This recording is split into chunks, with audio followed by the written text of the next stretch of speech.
Ino zvimutira ndakatsikisira kudai. So guys, ndiri kungopa vanhu namba ipapa. Mutira ndakatsikisira kudai. Inamba yega ndiri kungopa ina mota mushuri. Inamba yega ndiri kungopiwa vanhu. Saka yame mchita yunge msingandi kuenda kumadzibaba emuchida. Imika, ndakubatai guys. Ndakubatai. Ko zvakaipei kunonamatigwa. Munamato, what's wrong with that? Go. If it's going to help you, go. Go and get help if it's going to help you. And it Nankazida Butukorako and who are we to judge you? Go. Go and get prayers. Go and get help. As long as you wabasigwa.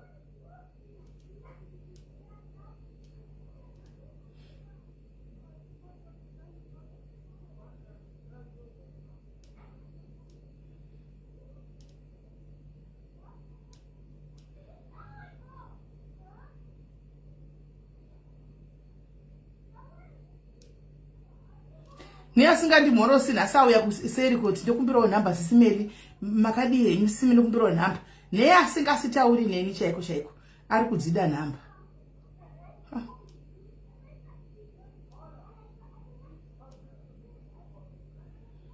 ari kudzida namba nasi chaiko ina asingasitauri neni ari kudzida namba zvakakomera imika imi guys, vandapa ndozomwe support time. Vandapa ndakupai.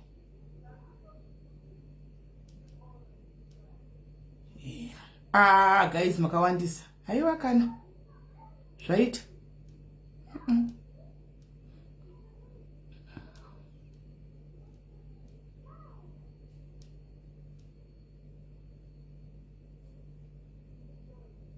Sure.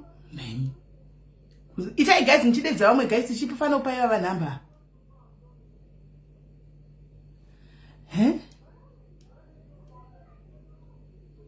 Regai ndigotsvaga vamwe vadzibaba vagoita 2 kuti vamwe mugoenda uko mugoendawo. Regai ndigotsvaga vamwe vemahara futi vanogona kunamatira. Regai ndigotsvakirai vamwe kuti tite at least vana madzibaba 2.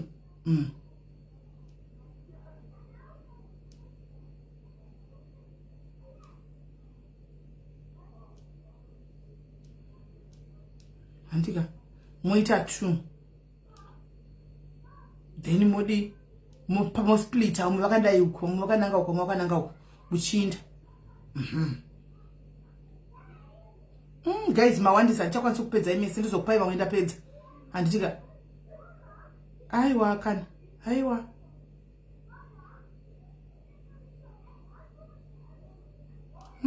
guys mawandisa ndikambopedza hazviti regai vakwana guys ndozokupai asi kuti handikupi ndichakupai kana ndapedza kana mapedza kutipa kuseri kokomoya nelist iko zvinongangovera mukangondituka ndingakukuona asi ndobva ndati iwe ndakupa namba yekuti indotsvagwa kwamadzibaba kuti unotsvaka murume wakutoya uchindituka ndobva ndatodaro mauda kurogwa ka guys makuda unonamatigwa anditi mauda kurogwa ka saka imimi vanhu vanyuwani imimi vatora namba anditika matora namba imimi vanhu vanyuwani mawana namba mainda kana moenda kwamadzibaba anditi uko madzibaba avashandi vatogarira basa renyiro riri nokuti muchanozvionera muga kuti muri kuzara kusvika uko hanimona vatogarira basa renyiro riri avabhadharisi asi iwewe kana uchida zvokutaura pa WhatsApp zvozvo kuti udashandika pa phone pa WhatsApp chitengawo data havasiwo vadaro tisakangozvitaurira toga pano padialis tisakangozauka mutemeka kokuti chi pasabude pasazotaurika zvakanda wanda anditika chitengawo data wovaisira kana uchinda pa ground iwe semunhu anofunga chingofunga kuti munhu achaende kubasa kusura agarira pamwe uchanoindapo wonogarapo gorerese wakagarira chi wakagarira kana kuti mazuva kana kuti zuva rose uripo handiona wobva wadini wobva wangotakura kana chihupfuwo chekuti vadyewo chaunokwanisawo kana chituri chamafuta handitika kana zvaunogona uchigurosari nyana kungoti ndatide sezvo munhu auyawo mungosara muchibatsirikana nosapapa nokuti havabhadharisi antimaona tisakangoonawo sevanhu vakuru tanguya nefunga idzodzo havana potikumbira zvinhu zvitaura chokwadi havana tisu asi ukaona vakuzoyawo kuseri madzibaba achiti ndipowo mari kudi usawape mari handi muri kunzwa don't give ukaona vakuuya kuseri achiti ndazenda vakauya kutanga bo vakauya kechi2 vachitaura don't say I don't have because it's still zati panapa. Say I don't have. Aniti kana moinda uko kana vari kuenda please mupfeka zvakanaka musapfeka zvandakaita izvi mudzimai wacho azvidi plus mweya audi pfeka zvinhu zvakavhara maoko andika musapfeka madress akasiya venti rakasiya chidzo sechiri pachechi anditi pfekawo madress akareba akati kurei andika pfeka zvinhu zvakadzikama actually kumapostori uko mosunga kana musoro wenyu kana kupfeka yeti unozobvisa zvako kana wakudzokera andi muri kunzwa ti avoid machi zvakumasiro kuzvokuti mudzimai kwanga wakapotsa wavhara mukoto wokuti uide kunobatsigwa indai makapfekawo zvinhu zvakadzikama zvakatsiga ndezvenguva iyoyo chete antika isairini ndezvenguva iyoyo chete ani muri kuona saka please diaries tiri vanhu vamwe chete anditika ngatindewo takapfeka zvinhu zvakanaka anditika chero muchifonerana navo don't flirt with him on the phone musazofleta navo vane mukadzi andika mutaka moenda makaisa mazi eyelashes ayakadai mukadzi china haasi kusvida muisa mazi eyelashes malipstick red imbobvisa izvozvo go natural andika go natural ozozora lipstick yako kana wadini wabuda wakuenda kwako wochizora lipstick handiti kunzwanana guys ndotikunzwanaka asiwo pa something kana usinawo unoenda usina andika asiwo kana uchinda semunhu anonyatsoziya handimona situation yavo andika nonga chero cabbage tenga cabbage anditi tenga cabbage tenga bando remuriwo tenga beans usali unovasira handi vahamba zabando zvendo zvendangoyaone beans resipe kugeza sipe kuwa chai mungu sana mtono wekutamba handimona hatibhadharisi titozvibvira hedu kudhayaris kwasisimeni handitika takangoudzana kuti semunhu hatisi kukubhadharai tiri kungoti muone wekutamba watopedza zivai zvamafambira handitika sinza ine street rakadaiwo musana ne street rakavhurika kudai mozopfeka street kana mabuda mumadzibaba handiti ndizvo I think it has been right guys handei kunyaya teri pane murume wanetsa nepa Cape Town apa tine nyaya yatatu nemazuva apfuura ya Cosmas tichinayo nanhasi takaitsika konzi asi kuti pane zviri kuitika zvandingakwanisa kudii hangu nditaure izvozvo pano asi zvichaitika manje antimaona muchanzwa so nyaya kamari kechigayo pamari apa handizozivi vamene ipapo maybe unongosvikaoti $20 mungubatawo nepapapa handitika kana waona kutakurawo kwakunetsa handimaona asi yakona kuzoenda wakabata $500 $200 ningu wakutobhatara right saka tine mukomana patakabudisa nyaya mukomana uyu Cosmas uyu Clifford Cosmas uyu mutanda anetsa nekubata vasikana chibharo achikotamisa vanasikana achivaita nekumasure achivamamira kana apedza kuita ovadashura ovadhadhura kumasure uko kune mumwe atora nenhumbi zvozvoti tiri kutoti ngabvise nhumbi iyoyo hanimona because inhumbi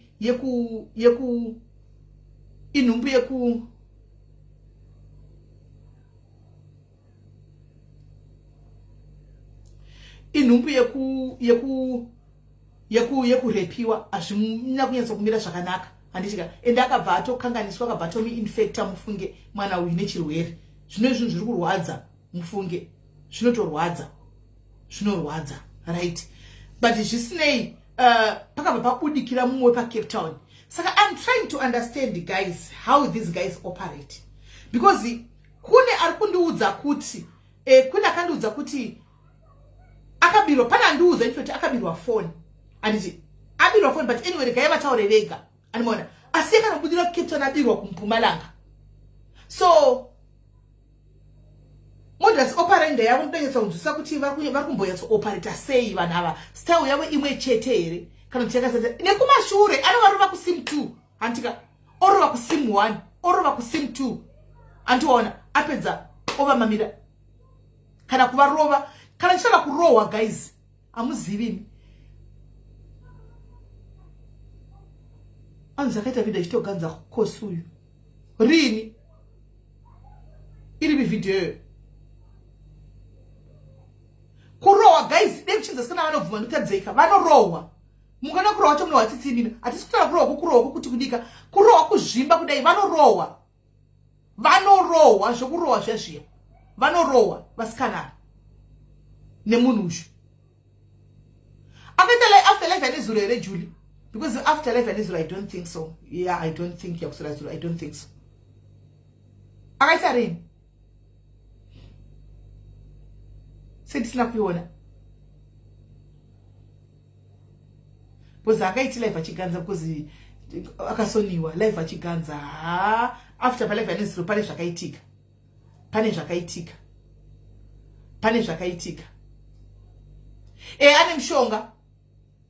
ane mshonga zvokuti ane akushandisa mshonga izvo is confirmed. It's confirmed. Zvokuti ane mshonga anotsvedza, it's confirmed. Guys, tinozonamata kaisi, tinozonamata ukatozombopinda mucloset muchikona kuona kuti tinamata guys. Handitika mumwe munhu anga asingatozii nezvenyaya iyi akatotanga kutotaura nezvazvo. Ane mshonga. That's what effect akatoti it's a spiritual battle. Mapinda pa war, pinda pa spiritual battle because it's a battle zvesure. Makatasana ne chinonzi kuganza kutotaura zvanoda like izvozvo kuti aundibata zvanondiita kuganza. Handiona handisipe life yacho handisi kuiziva kunzi akaganza sandaiona video yokuti akaganza sandaiona ndeyarini Julie ndeyarini his time is close guys, his time is now close. Kuganza South Africa ava vabatwa vave kumwana vaita vabatikiwa saka muri kuona kuti vana vazvikwata guys utsinye uhuru kuti gona munona kubva nhasi guys kubva nhasi musafe makashora ma South Africans pano kuti maZimbabweans muri kuita utsinye muno ndimuri kuba ndimuri kuraya musavashore. It has been proved guys, it has been proved. Mukona chidzinga chichibudai vari kuzobatanidza ndona sina mhosva avo handimona but chokwadi chiri kuita nchokuti vapari vemhosva zhinji kuSA vanhu verobhari macar theft andika vanobata vanhu mukunzi vanhu vekumusha kwedu rudzi rwako ruri kudaro ndiwe munhu atovashona se mwana katorika nehama yako usingazivi handimona anengatori hama yako asingatozivi kuti muri hamani yamba achikutamba rafu iyoyo handimona pachedu tikutana zvinhu izvi pachezvedu South Africa uko munhu ari kuurawa nemuzimba pachezvedu antimaona so iye arifa kungofawo chete yesikira afa kungofa chete ndo zviripo. Tinovengerwa chokwadi nevanhu ava maSouth Africans aya guys kutora chokwadi kudhara kusafuka kudhara guys sezvakurumbira kuti ava vari kuuya vanga vachita crime kudi vanhu vaigara zvakanaka South Africa uko vanhu vaida maSouth Africans aida mazimba zvisingaiti mozviziva imi guys vaida mazimba pakazongotenga crime vachibatwa vachiexpose chidini vakatanga kuti hatichadi mafurana ya muno vanhu vakaenda kudhara vakasvika pakutopiwa mapepa vaigara zvakanaka neMaSouth Africans kwakusina crime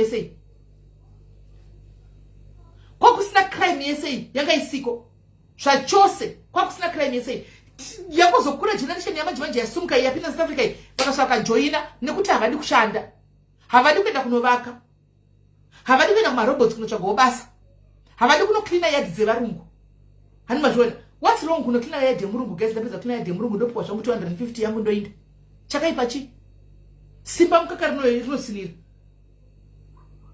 toenda zvangu kuno cleaner yard yemurungu ndopedza takadzi cleaner yard dzevarungu idzi ndapedza cleaner yard yangu yemurungu ndopiwa mari yangu ndotorova pasi ndapera here enda umbotidhenisa uriko unenge watopera here maoko unopera here simba. Hi wadzanai, how are you? Saka guys vasikana vekwa Trevor uyu I don't know how he operates andika ndikukumbira manje ndine vakawanda vavharidzigwa manje nevanhu vari kukumbira nhamba ina ndichatovasivi ndanisina kuseva vavharidzigwa manje nevanhu vanga vachikumbira nhamba ndo vachizozara manje kumusoro that means ndafa kuenda kunovatsvaga handimaona. This is not fair guys. This is not fair on me guys. Justice for me. This is not fair. Mavhara vanhu vangu guys nevanhu vakukumbira nhamba mavhara vanhu vangu ime ndakavachengeta padhuze ndichiziva kuti ndinongonobaya apa ndinobaya apa mavhara guys kutoscrolla izvo zvinoita ndachidai kutoscrolla kutsvaka kuti ndiwane kutsvaka kuti ndisvike kune vamwe vacho zvakaoma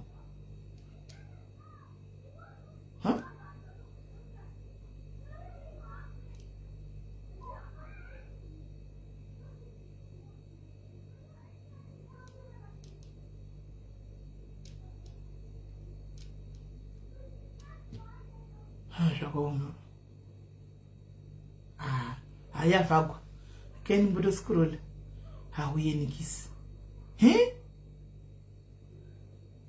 guys.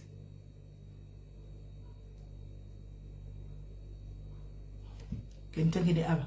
At least ndawana one padus. Chimirira vamwe. Kana muripo guys vai mafona. Vanhu venamba vazadza kudai vavhara vanhu vangu. Ndika. Zvakaoma.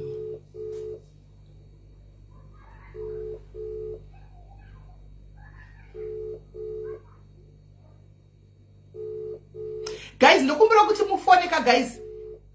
Ava vacho ndawatanga kuwana ndoto vafuna vachadaviri.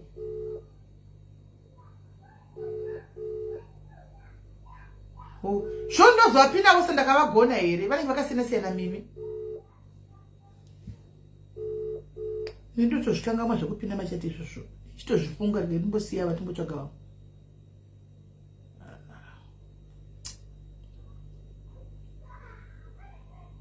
Right, move. Phone up and my Bradley. Phone up and I this real number, guys. Mails.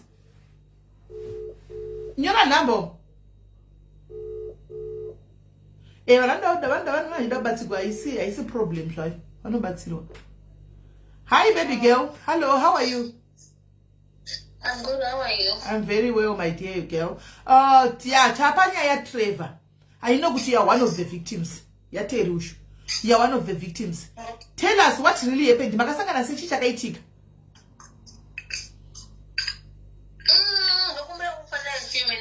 All right. Uyaka manikidzi kandofunga achiri kuuchu. Aenda ku sleep over saka adambobva pane munhu. Uyu mwenda mwana uyu. Tapa number 3 ka? Mukona?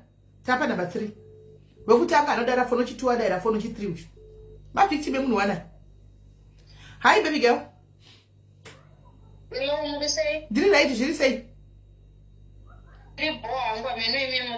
Aiwa ndiri right. Right, tell me what happened. Chiuze pakutanga kuita zvakaita kuti zvakafamba sei?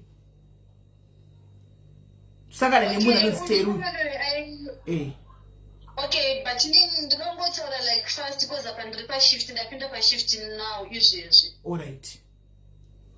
So basa so kumana uyaronzi Thierry akava kuinbox kwangu tena patanga kundinyenga like achindidare tena patanga kutosara chese zvakanaka but iye aitanzi ndogara kuDurban achitanzi nembogara ku Cape Town ini ndogara ku Cape Town abva totangototaura achitanzi endegara kwakati toma places aitotaura ndotomaziya but tichitowirirana cause like it's like chenge changa kutonge kutoflirt abva changotanzi da kuti uye kuno kuwatu watu kuDurban so da kuti ulisendere madetails ako ndikutengere ticket flight so ini ndanda kunyuma maenda kuti munhu waya kunditengera arina madetails angu ekutenga flight watu achangondipa pressure zvikanzoni ukushandisa foni yake sei da kutengera iPhone watu ndobva ndakatomusendera madetails account number but ndakasenda yangiri account haiko jula kumuti account yemukuru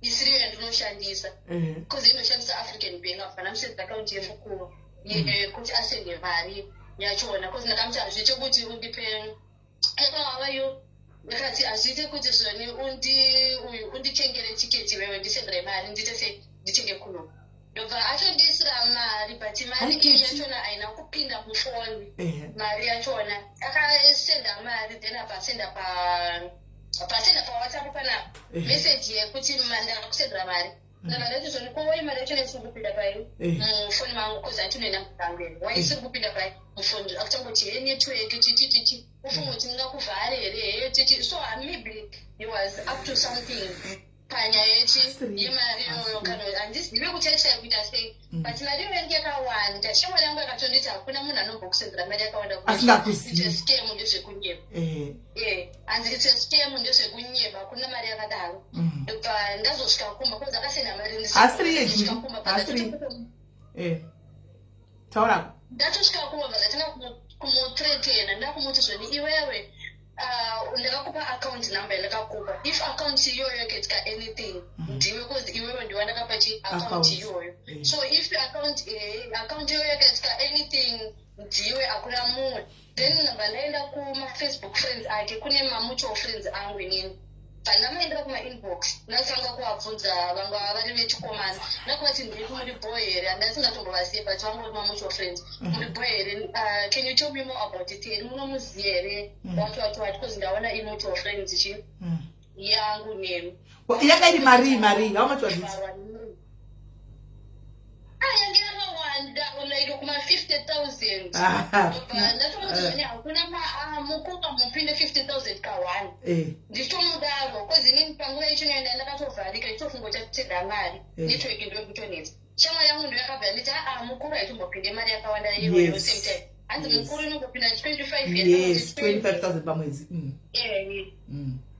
so ini ndokuenda kugukana manje kumutretina ndakati akaunti iyo yakaita anything ujiwe zvikanzi atanga kundipopotera mwana unofungudzirwa kuti ndiri mbavha chichichichi akutotanga ndinga ndatorong panguva iyoyo ndotikada kukufonera nevhidhiyo ko ndikuratidze zvinhu zvandinazvo kuno kutembeni kunoko kone kuti ndingakubire kamari kako kanenge kari muakaunti here chichichichi akafona nevhidhiyo ko zvikanzi ndakufonera kumanguva dzakati ubate koiyoyo udaire vhidhiyo koiyoyo pandatodaira ndakatochina chida kutoona kuti kune chiku kwake kwachona kwaida ndiratidza agotanga ndiratidza guest house andikona this is my guest house inoi handitombokubire mari yako inini chichichichi so ini chandakakwanisa kuita kungotora mapictures ake kuitira kuti if akautiwa yakaitwa anything nanga ndine mapictures ake then mangwana achona bvandatona atondibloka saka hana kukubira aida kutokubira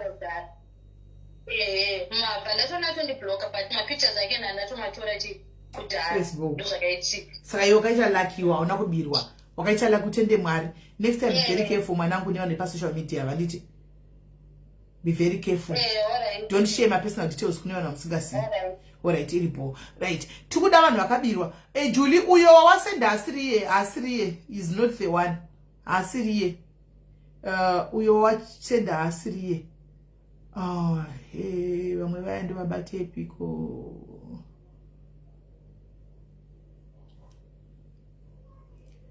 asiri alright phone ai guys in fact ngoti vanhu vafone alright ngoti vanhu vafone phone ai guys phone ai vese ma victims ekwateri phone ai ma victims ekwateri please call in ma victims ekwateri uyu phone ai hanza visa art takachora kuti we are coming for you takamuudza kuti we are coming for you one kune vari kuti vawana paanogara takati mupise mukabata mazviwa muite mob justice anzi little sister yangu yakabirwa ari kupi ngafone kana akabirwa little sister yako kabirwe toni nemunhu wani muone tapa victim namba uya anototi hana kubirwa saka tichiri pa number 3 uya hana kubirwa yakapotsa abirwa hi dear hello yes uri sei ndiri right chii chakaitika kumwana okay ndiri kutaura akandita kwandiri ni alright chii chakaitika makasakana kuti zvakafamba sei dzimai imwe foni iri kuita live kuseruko okay takasangana pa Facebook like tantri like I'm from Kadoma yanga from Kadoma tantri like ma mutual friends ake nangu akakafanana alright takakabva nyenga pa Facebook vatatochinjana manamba semunhu wekuti since ari kubve kuKadoma inini also ndiri kubve kuKadoma vatachinjana manamba vatanga kutaura neni paWhatsApp vachitotaura neni chichichi achitondiradza magest achitoti anzi ndine magest ipapo mazuva netotsvaga basa achitoti anzi ndine magest house angu kunonzi kuPietermaritzburg achindifonera achitoita mavhidhiyo ko achitondibhilivhisa kunge munhu atori genuine bandiradza akaunti yake ndeine 1 million hameno 1 million rands hamenoti 1 million hameno akaunti yake ainini kabva wadyira mwanangu kandawana pesa ane mari ndatoona munhu ari ndatoona munhu ane mari bhegi akatiuya kuno akatiuya kuno kuPietermaritzburg ndokutengera tiketi ndandati hapo Vatonitengera tiketi rekuenda kupita Marisburg. Yesu. Vandatochinja ndakatoenda kupita Marisburg kwekuye. Ukatotenga izvozvo wakatotenga brane, ukatenga bhurugwa, mapendi manyuwani nemabra zvakafanana. Ndakatochena. Slip off. Ndasvika vanatofonera. Ndasiya mota yangu nekwandaisiya ndazoke it's fine. Vatakwira Uber yeva anendesa meno kumwe guest house kusango kukoko kwainditi guest house yake. Inini handazombotarisa kuti ndikuenda kupi zvokuti ndesa kupi zvatombori musoro mangu anoita sei. Vatazosvika ku guest house kekwe manazopinda vatonitengera chikafu KFC. Vatofondera sister yangu video call akatoti ninawako nditori naye panapa uyo arapa tikatotaura mwana kutotanga ati munhu atori right atori genuine. Vatatopedza veyanomangwana makiseni mbandi mutaro ma6 vanditi zvoni foni yaunaye yakashata.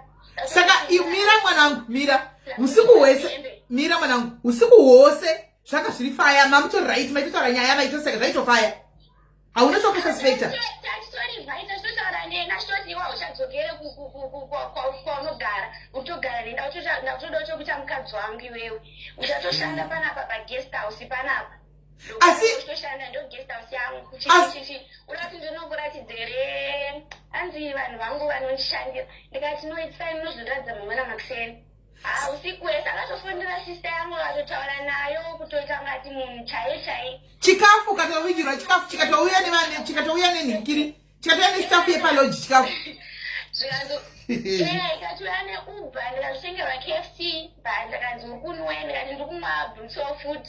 Vatotenga bhuto food yeya kutoitwa kutondita munhu ari special that night. Million zveyangoona usiku mkatorora usiku hwese muchienjoya makatoenjoyaka usiku. Iwo uchitofarawo ukatofadzwa zviwo makashandisa kondomu here naye mwanangu. Kondomu rakashanda kuti makatoita yei? Zvakaoma zvese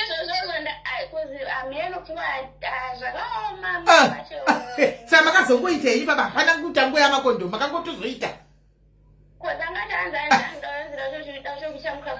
ongonzi wirogwa desperate yekutsvaga basa mangwana makiseni mbaamuka cause nasinambotakura hembe dzekuchinja then makiseni mbaanditi zvoni anzi okadhiri FN akandipa FNB card zvikanzi ndoda kuti uende kumall unonoshopa hembe unonotenga hembe dzako since wauya nehembe 1 then toga tabuda tononokutengera foni yauri kuda apa mbesa kadhi rere rakatsemuka reri iwona kuzviona requesta Uber andatombozviona nai Jehovha Jesu anotomboona ndandasiya foni yangu mumba ndichifungoti ndichaita sei ndichadzoka panapa mbandiudza chiri ko waizorequesta sei waizotinorrequesta sei kudzoka waizorequesta sei andizvoni akandidanska masvika kumokuyekuye kunenge kune mateksi anenge aripo then mateksi aya unovaudza kuti waizokudzoka paloji noi haminochizita chiloji chaakandipa ini zvokuti munhu ari kundinyepera kana kuti chi ko foni inosiyiwa here mwanangu? ndandasiya foni yangu nebhegi yangu lucky enough ID yangu ndakatakura haminochi chakangonditi tora ID yako ndandaitora ndandatoisa mubra ndandabuda varequesta Uber ndandatoenda kumall lucky enough ndakambogara kupita Marisburg saka ndaitoziva mbaanondisiya kuimwe mall ndandaenda kuLiberty Mall ndaenda paATM paipai ndaisa kadi rikuramba pini rikuramba zvese zviri kuramba ndati ndoita sei ndandaenda panze ndandaona mateksi aya anenge achifamba panze ndandakumbura munondisiya kuloji iyi then taxi yambe yaenda mbiyanondisiya pai kuona hapaziripo apa ndina foni apa hapana munhu andikumbosiya nei mwari ndatozodzamara ndatoenda ndatozodzamara ndaendapo ndaakupolisi polisi ndo yakatozondibetsera sisi yangu yakatozonditengera tiketi kuti nditodzoka kumba polisi ndakumutekisira paFacebook Police ya. Saka wona urikuti akakupa zita reloji. Hana kuzokupa zita reloji remakamaka usiku. Akakupa zita reimwewo loji. Imwe loji sitomboriyo yandakaendeswa. Saka iwe ndobva watakura nataxi driver ndobva maenda kuya. Saka una kurohwa ina taxi driver usina kubhadhara naye wena Uber driver. Aiwa, akanipa 100 rand. Inini Uber yangu yaita 50 rand. Inini ndikuonerwa kuti hamukadzi mune mari. Ndatoti kuna driver keep the change. Ndikumani ndikunotora mari pa ATM. Ndasara ndisina kana chinhu. Saka pandakazobuda panze ndakumbira umwe murume aitodriver. Ndikandokumbira munhu ndisiyo paloji. Ndasvika ikoko munhu yacheta se achakubhadhara yemari yeye. Animaona. Inini kusvika pailoji rera hariziriro hatitombozviziva pasitomboripo. Ndakatozodzamara ndatoenda ndatokupolisi. Polisi ndakatozoya paflatsped ichiti sista yenyu yarasika iri kupita Marisburg hamene zvayaitwa ikoko. Sista yangu ndakatozonditengera tiketi ndikatodzoka kumba. Saka iwe eventually after masvika kuloji yenhemai ukaona kuti hapasiripo zvakabva zvaklika here mufunga mako mwanangu kuti ndabirwa panapa? Kana kuti wakamboti ndiri kunyepa pane zvaitika? Ndakato hazina kutombokika. Ndakatozoenda ndikatsvaga munhu ane foni ndikati ndokumbura foni yenyu. Ndikapane munhu andotaura naye ndachona ndikanomutsvaga kuFacebook. Ndikatomutekstera message ndichimuti ndarasika kadhi harisi kuita chichiyo nditore ndiri pakati pakati. Hapana munhu anambopindura. Saka vanhu vepagaraji paipe ndovakazonditi esati chakwanisa kubetsera enda kupolisi inokwanisa kukubatsira. Ndosaka ndakabva ndaenda kupolisi kwekuye. Then polisi mbava chichi chaitika tudzi nyaya yaitika. Mbava ndipa foni ndikasiya kumukontakta vandibloka. Chanzundiudza kuti uri kupi pandakazoti ndiri kupolisi vandibloka. Manowana. Apa foni yangu angatora pana ndine 300 rand yange iri mubhegi mangu akatora bhegi rangu zvese akaenda nazvo.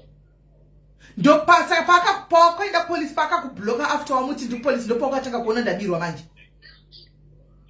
Ndopandakatoona ndabirwa. Then akabvaita akabvaheka foni yangu. Anoona akabvaheka foni yangu inini. Mbatekstera sister yangu kuti chausabatwa sister yangu sorry kuti sister yangu yabatwa neHome Affairs. Chikudachi 2000 rand.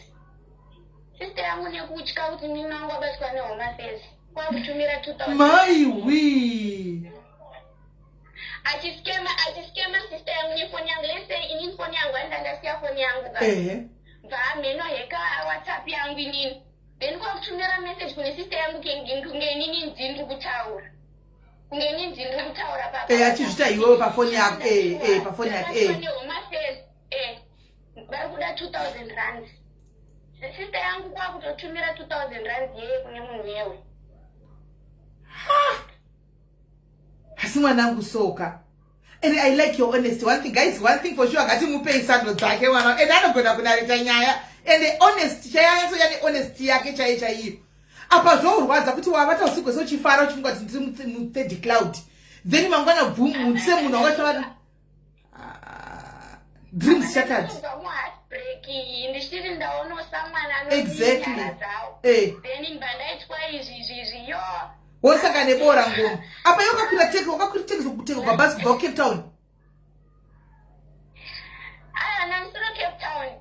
Bamba ipapo ndandiri Pretoria. So ukabva kuPretoria kuenda kunobuda Peter Marisburg.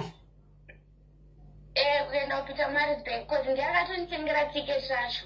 Wakamemahira wena. Idheiro useka iyi. Mungana makuseni ndikatomutswa makuseni tenanzi enda ku-ATM unowithdraw mari mini nditengere hembe yositengere hembe apa kwaita kutonhora kana ndakapfeka kadhirezi kakadai so ndisina kunzwa chando. Apa wakuti keep change pamwe waitsvaka chibhachi yako che50 rand wotenga apa wakusvika keep change ukati kadzi rine miliyoni. Ane utsinye mukomana. The reason why ifunga kuti timubati ane utsinye. Ana utsikera ukabvisa Facebook account yako uri pano neimwe account we are coming for you. Ungakwira mwana wangu usiku wose mahara apo wakaitwa maronzi mangani na iwe. Obviously ndakadara ntorova ka usiku wose dante akatoridza zvikaitika na 5 6 10 wakaitwa ngani? Yeah, tu chete. Hangapi kunyanyisa.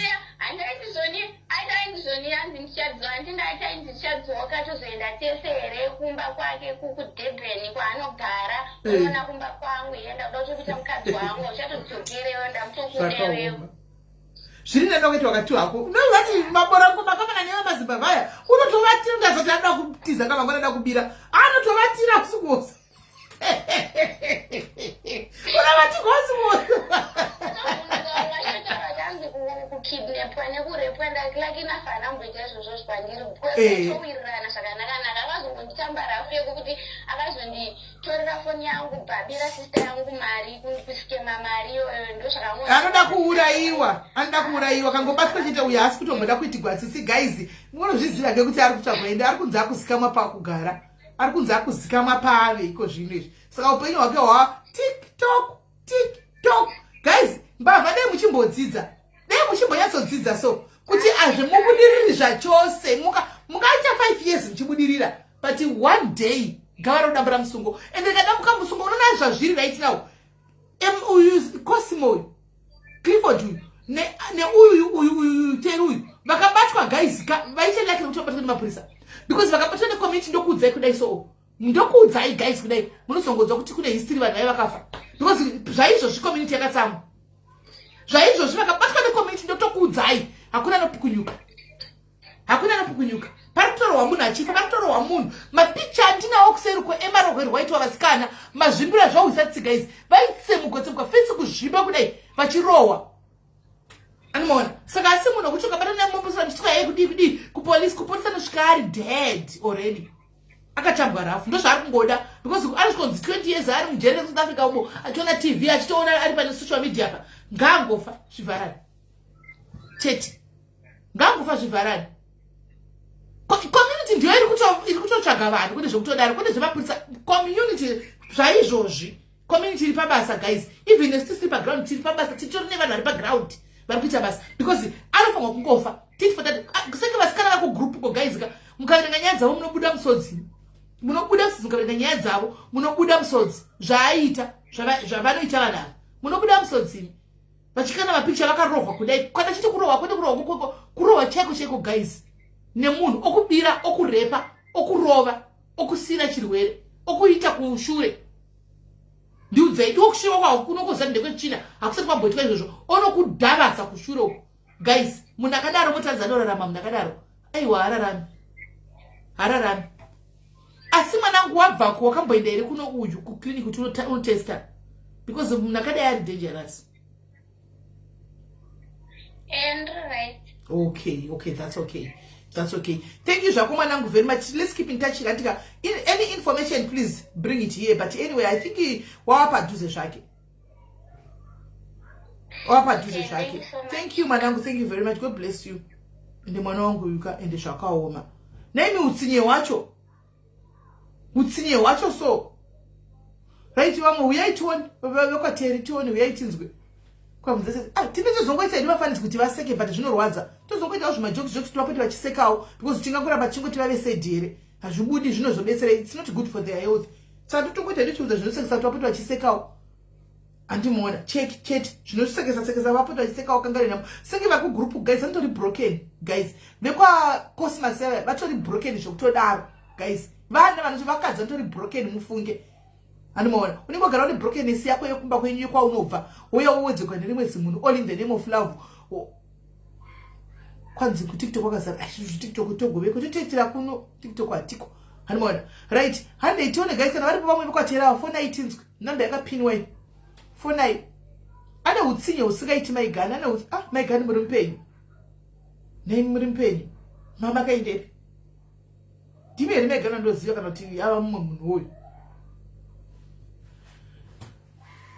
chitingandowana mbingani ukatadzwa miliyoni guys vakabika mapepa akaburisa miliyoni achiti ndine mari honai apa uya yaterika haana uya asi uyu haana kunya ane good looking zviri mari handimoona une uyu hanki zvirimo mari musikana akati ndawana munhu wangu kandawanawo munhu ari kubuda muhati break ati ndawanawo munhu anotadza miliyoni ndopinda vana vanondoda mari kavasatu anoda kuenda kunhamo ndiani anenge achindawanawo pekuti chinogara zvakanaka unosangana nebora ngoma rakadai rokubira futi foni yako rokubira futi sako mari handimoona ende kana uri murudo guys ningo kaputika wambozvioni kuti pane zviri kuitika haumbozvioni hauzvioni mijolo inonyisa vanhu vakangwara ikozotiwo vana vadiki vava anomaona inonyisa chero munhu akadzidza havadi kufanira kudimburwa maoko nemakumbo voenda kujeri vari masakwanisa kana kuvarwisa wozofa wovatambura zvigudhu looking zviri maari guys fonai vanoda vekwateri apa vari pamwe fonai toni vekwateri vamwe varipo fonai toni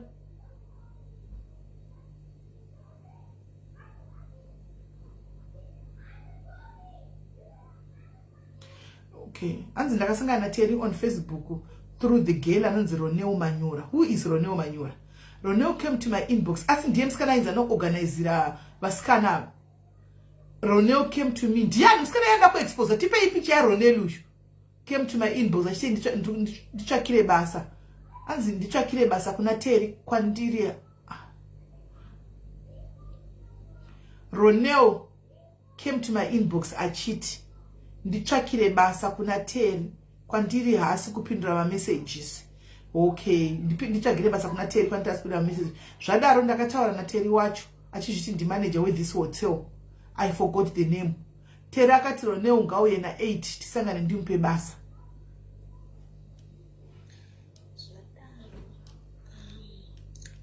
Andizozote Roneo wacho akazoende okwiri kana taka ndova atoti sindatoriwa nabasa ndakushanda pareception ende ndinobhadharwa 3000 ngatira zvakanaka.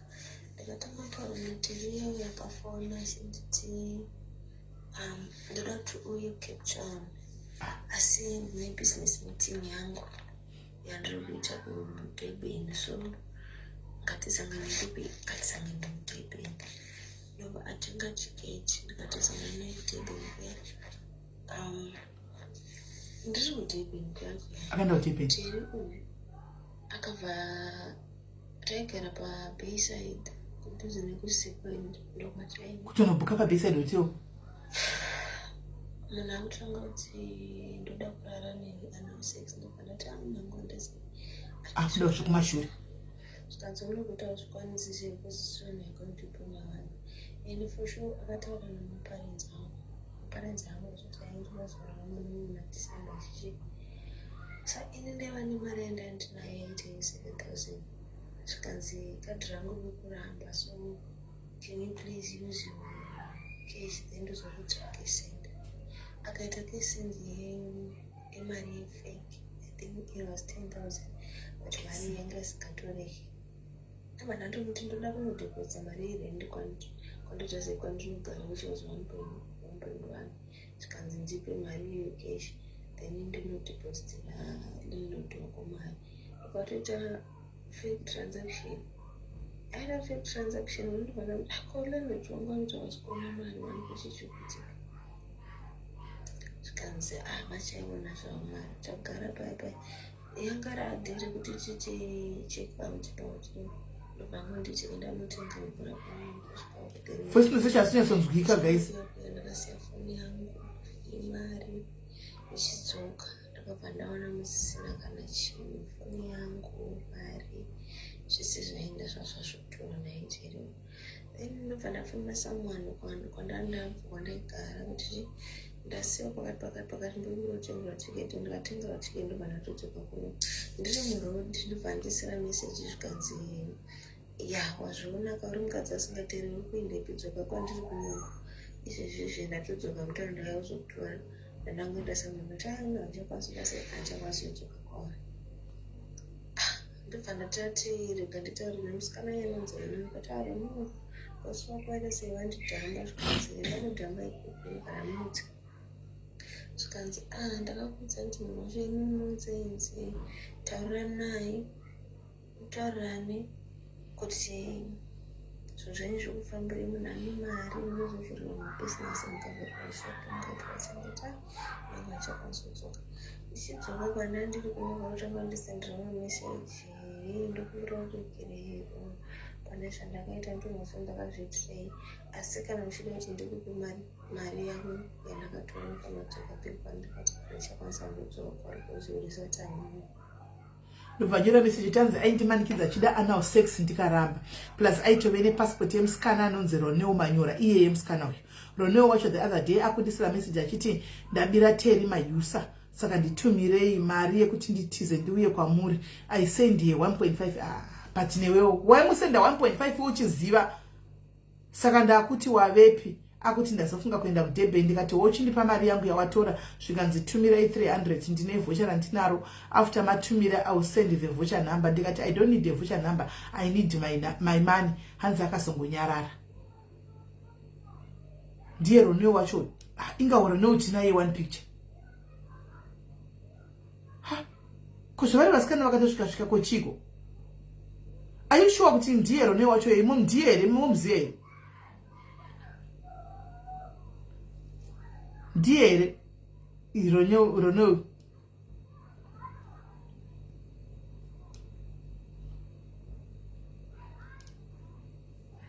nokuti tichazoposta munhu asiri iye handimaona. Are you sure kuti ndiye Roneo wacho munhu ari papicture uyu? Because iye musikana kuti handikwanisi kuita pako ndofunga ari kumunhu wakewo ari kuti akwanisa kuenda pako handimaona. But zvakanaka kuti tinyatso kungwisisa nyaya itibvunze muri kunzwa ende anoconvince hanzi akatofonera vabereki vangu akati ndikutoya muna December kuzorora mwana wenyu. Hani muri kuona ndikuya kuzorora mwana wenyu muna December kutoconvince vabereki. Apinda kuti hanzi I think ndiye Terry maybe passport yakatobiwa. Roneo is syndicate handakazotorera musikana uyu 1.5 Roneo akazotorera musikana uyu 1.5 because atonzi angane passport ya Roneo but ndiye here same Roneo ushu musikana uyu picture ndiye here. Munai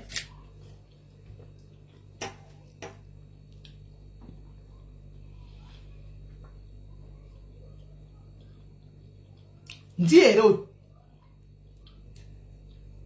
Is this the person atutaura nezvake ndiye here vari kuti kwachona ndiye here.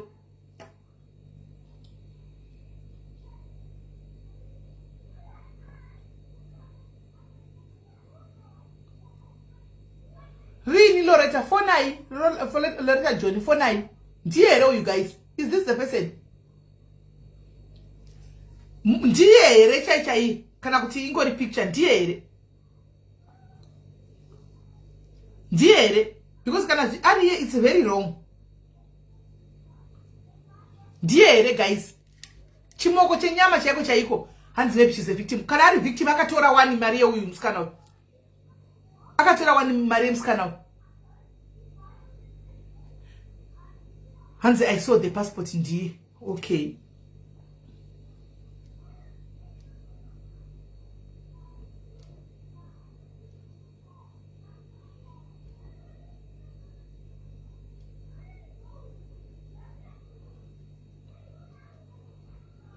Saka syndicate yacho guys. Kwa pane mukadzi akamona live. Guys chifona ikamutudze nyaya chakamona live kupi sei how. Chifona itinzwe. Okay. Please akufona.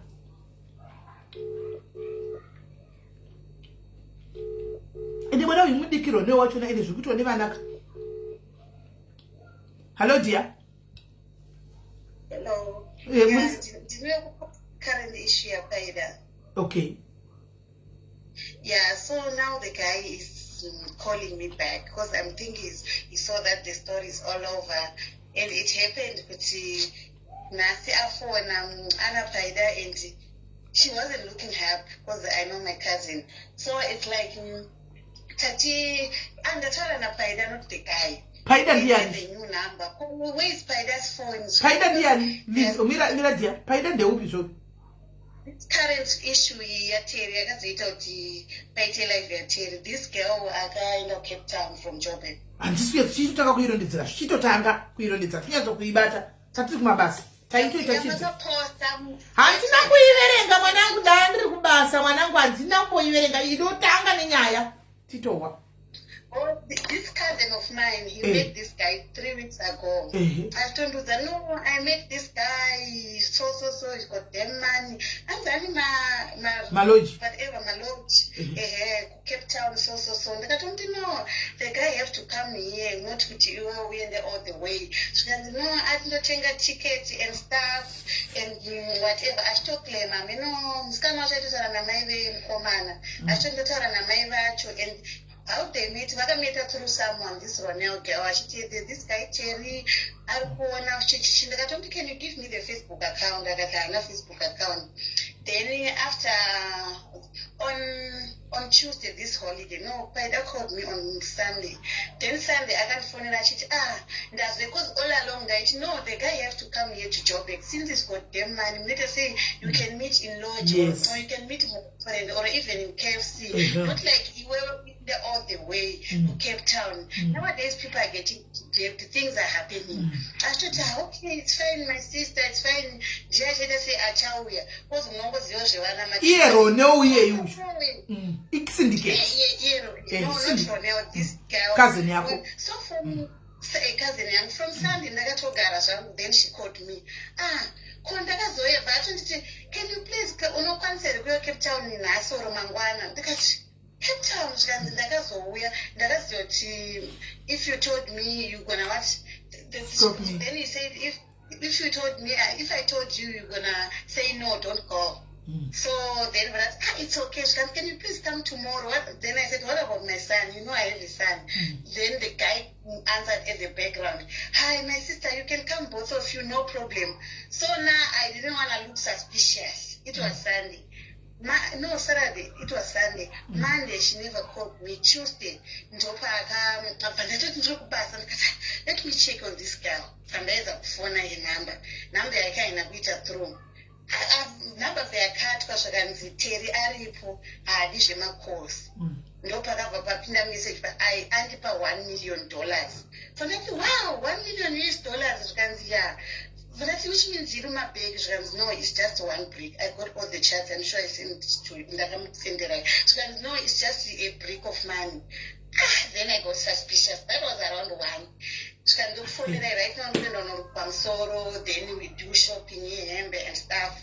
Then after that, my phone that to chase and to kumba phone. I tried to call. Then and I started they can WhatsApp each other. But I told the current boyfriend, when last did you talk to your girlfriend? No, I'm phoning a mascot around 1. I assumed I'm Joburg, 2,000. But he ended up sending 300. No, I started messages and he ended up sending 300. But then after that, the guy I sent 300 to the brother. Ask after the same thing. No, can you please send money? I'm in Joburg. I think I check my contacts. I don't know any access. You've done consider saying send her money, but Kwandiri, she was still claiming to know she's in Cape Town. She's happy. You have to Joburg. No, message up. I don't know. I never talked to her on voice, just messages. Okay. No, I'm okay. So after that Tuesday, she never contacted me until Tapostanya. Then the stories all over on social media. That's when I got a message of saying, my sister, why you did that? Why wanyora zvekunyepa Facebook, my social platforms. But I thought so wangowafunga kundicha say, if you are the girl you are looking for, just do video call. Call. Then this Terry guy, if I phone any number yake, she can see, am I talking to, I mentioning my name, am I talking to Mama Tino, what? Then I say, who is that? Who's calling me? Because already my victims, I can't send my number of my inbox, which is same number, I can't phone them. That no, okay. So I say, no, who are you? And after I cut her phone, I even got the messages. But I don't know, took it on my vlog with Matia, that was it. Straight, when was holiday? Thursday. Yesterday. Yeah. So, Jadaro. So now the story is all over the social media and stuff. We really don't know what's going on now. We are confused. My relatives, my ex-husband, this girl. nevideo call akationa musikana shinzi musikana wa29 ndiri kuenda kuembassy. I don't know kuti Cape Town kune embassy yemapassport here. I don't know zvanga achinoita kuembassy. Then kwandiri musikana afona. She wasn't looking happy on a video. Ndakati, are you okay, my sister? We didn't even manage to talk. Can you show me the guy? Ndakuona the guy. Phone vyatokatwa varamba. So ex-husband a screenshot video call. And this video call nepic iri kutenderera is the same thing. Right man irana yakazoita video calls 3 neboyfriend yake my sister. Achiclaim akostagatasi tikati right now if you are innocent why don't you be open or send this child back and unomsiya papolice because ndakatovhura police case we are in Boxback so this child is missing so if you are honest kana uchimuda musikano and unomusarenda kumapurisa or muise mubhasi akandotiti that was kumafom asikati akatoti no ndakuenda naye kunomsiya pabhasi now ndichakusendera ticket and stuff up to now the phone is not going through the girl is nowhere to be found. Chaangonyepera kuita angoti achisvika kuti pai paanga achivhura hey paida talk to your sister don't cry doesn't help, you have to go back home. So that's it, my sister. We don't even know what's going on. But you saw Paida? Yeah, in the morning I really saw her around. So meaning Paida is alive, Ariko Shake? Our alive is alive, but I'm sure she's not safe. Something is fishy. And they were claiming up to phone there's different stories. The phone has been hacked. Now she happens no phone in Mumbai, so we don't know which is which, and we can't get hold of her. She has to tell her face to face. Kuti anogona kuve atori akabatwa hostage, but now that they know, now that he knows this guy, kuti you guys, all of you know, and why is he still keeping it? Yeah, because we don't know what's going on. Even the girl, she is even claiming no. Who does that? After all this, because I even asked the guy, my brother, if you are honest, after all this issue, and you are the one on the face, and your number is the same, you're stupid. That you see, he's very stubborn. He's not even caring that it's the same. No, I don't worry about that. I'm good on dealing with people. Don't worry about that. I was doing show. Right now, I gave her 3,000. She was supposed to go in the morning, but she don't want to go. So we really don't know what's going on. I never talk. I even say I want to talk to her like now. Maskatacho, Aramba asked about it. She won't no. Let her just say hello. And that switch to video call. So my phone was on that tower. So I'm suspecting maybe Teru and my victims like. I'm going to Achimita for prostitution. What's money? Achimusha, yeah. Achimusha this. Yeah, so maybe she's not in the right way to say the truth. We really don't know what's going on. Achimita about drugs. Yeah, because as the tower, and look at a cookie somewhere. Come even now, someone. So really, we are confused. We don't know what's going on. And I do location yake yari pa tumuzi yote yari papi? No, it's got that address. Ask Kutaura. I don't know claim what they are okay with Paida. Paida was admit them one like phone here and there. No one even hear the closure. What's going on in life like? Paida ni makule mangani? From this girl, she's from 99. She's 26. She's turning 26 next month. Shaka, how old is this guy, Teru? She looks busy. I will send you his picture. The current video now. Hey, send it. He looks old. I don't know what. Because I was thinking maybe it's different, but I'm going to check. I'm not that's the same guy. But now the way he's acting innocent, you can think no people, but it can't be. It can't be the same number. It can't be the same guy. So really, we don't know what's going on. 200 pictures. Can I see the picture, please? Yeah. Okay. Just you can drop. Thank you very much. This is said, guys. So I'm not Haripai. Haripai, man, this is said, guys. Hey, saka tumbata say, ano tumwana tumbata say. Pane vanhu vativa kuzapa kugara. Ndingazi kuti vatoenda pereka nakuti. Hey. The guy to only send the picture yacho.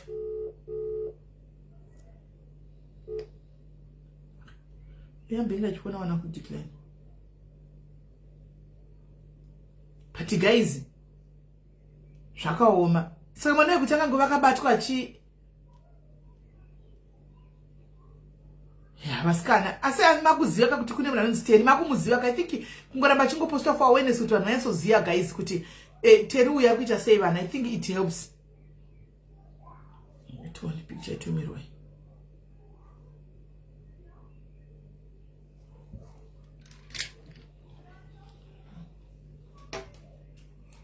Dori sendi racho iri.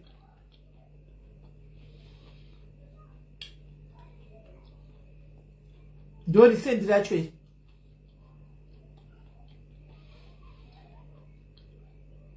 Ush, pamuona.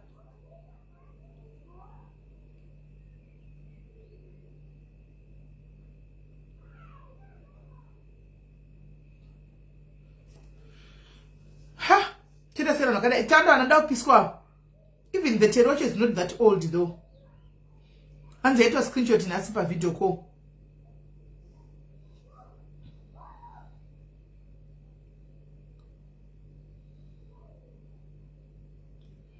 As if a second to the chimba from Bavai.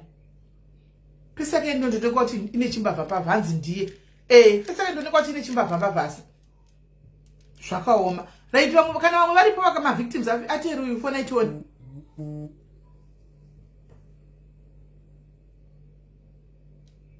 Kana mbuli pa ma victims atero you for night one.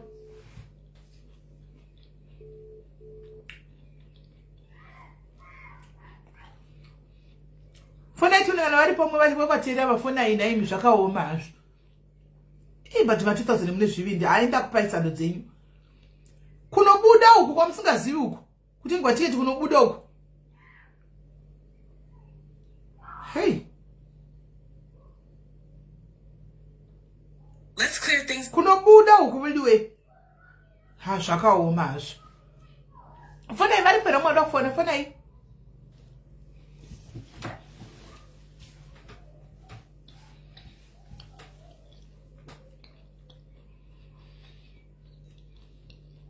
Yani fesi yakati shingei. Ane fesi yakashinga.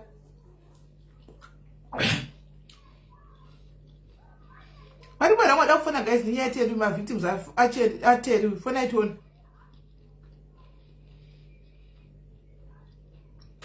Pane mwana wakatorera mai vacho ndovangwashudzana nenyaya yacho but ndovanda ndifonera asikubata phone. Aminoti varipo kana kuti vaenda kuchechi kana vaendepi. Mai vake ndovangwashara neni mwana iye. Mai vake. Ndovangwashara neni mai vake chaivo ndovangwashara neni. Ndotsa kuvafonera vachambati phone. Vachiti akatobirwa phone nechi handisi. Asakabirwa. Akabirwa. Zvakaoma.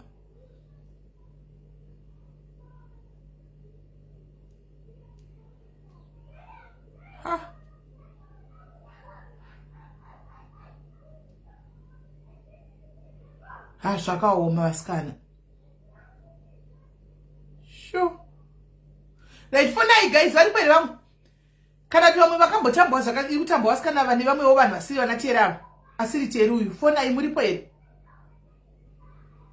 Ndosaka nyaya dzakadai dzisongopera pasina chinenge chaitika because vanachona vanenge vaitwa avatauri.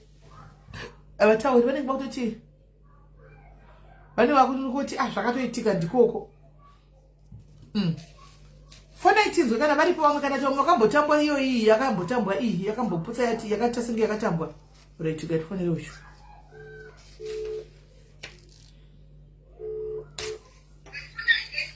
Hi dear. Hello dear, phone vara phone iri kumasure dear. Phone vara phone iyo to live. Makadi zvenyu. Ndiri right murisa iyi pane phone ku live iri kuita live masuro.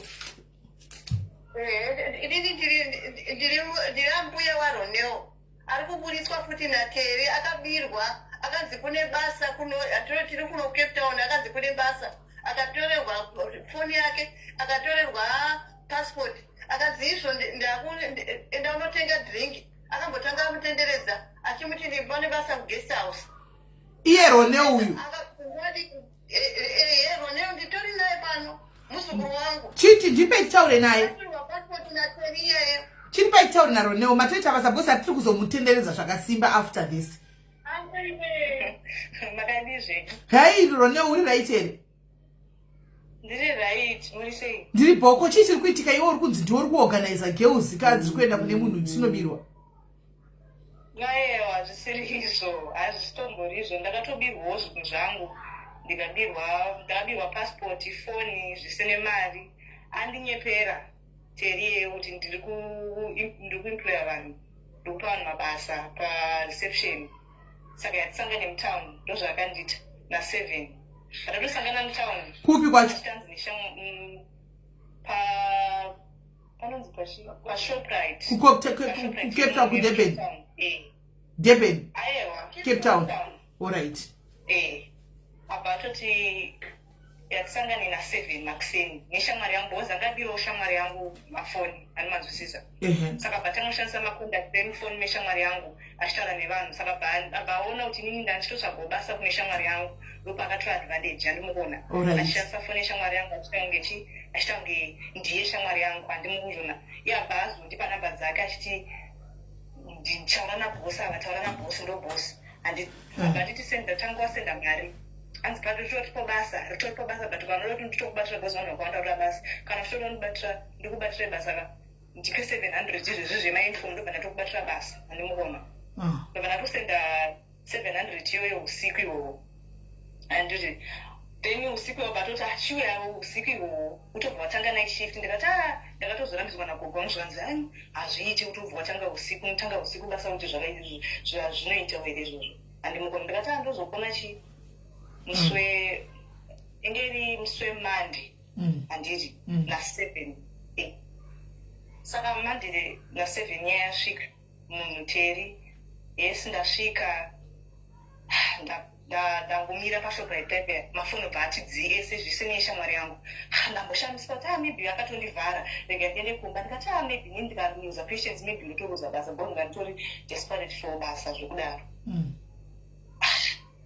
then pasina chinguva ndangoti rega ndimbomira maybe munhu adzimboni foni maybe chii abatanzi ndiri inonzi traffic jam handimuona ndabva ndatosvika ndichimbomira zve2 minutes ndandati alright alright ndamira ndazongosvika teri wewe ndikati ndandifana kusangana naJoelini shamwari yangu ndiyati ndo munhu andandifana kusangana naye bva ndiperekedza kubasa ko ndazosangana nemibhosi sei zvikadzi Joelini wachatomhanya kubasa hazvichatomboita saka iwewe ngatimumirirei ati ari kuuya nemaunifomu ako bhosi wazvitoti usvike pabasa nehembe dzawakapfeka handiti ndikati alright kana zvakadaro rega timire but atombotendera mutauni zvikadzi dzinoshandisa foni yakaita sei ndikati ndoshandisa inengeri ndiwe zveshuwa ndiwe the same person ndiwe rondedzera kuna iwe zvakaoma aiwa ndiye handatomuona ndaita video ndosaka ndaswitcha video ndiye ndobva adini aiwa muri gogo shuwa aiwa zvechokwadi aiwa sorry yenyu gogo shuwa makuti bvisira heti munhu achienda musoro kudaro aiwa sorry gogo sorry mama sorry yenyu mama sorry kusaziva munoona kana zvinhu zvichiitika social media zvinoconfuse brain munenge musingazazi chiri kuitika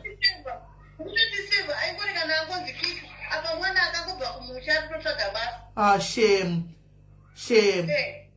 saka takatovhurisa kesi yakatovhurwa iriko kamhero kana isina kuzobvarwa nokuti takaona kuti hazvina kureko kwazviri kuenda alright ndobva zvaita sei akatomira ambo atorwa pikicha akamira panewe anopera wasiyano wechidiki ama2000 iyayo anonyanyuda saka akabva adiwo pawazomsangana akabva ati chii pandakasangana naye papa akabva anditi Joelini akuita sei ari kuuya ayafanira kuenda kubasa aina anofanira kunotora mainfomu ako bhokozi wazvitoti usvike pabasa chii kune iyo hembe ndikati alright zvafanira kutenderera unoshandisa foni yakaita sei saka time yacho ndaishandisa Tecno zvikanzi iTecno yakahiite yatoni haiite manje kune zvibhozi dziri kushandisa mafoni aya maiphone saka tipinye mumashopu titsvage maiphone ndikapinzwa muMTN ndikapinzwa muVodacom titsvaga maiphone achiti ifoni yako haiite bhozi noremerwa nebasa zvanda kuti uiite hazvizoite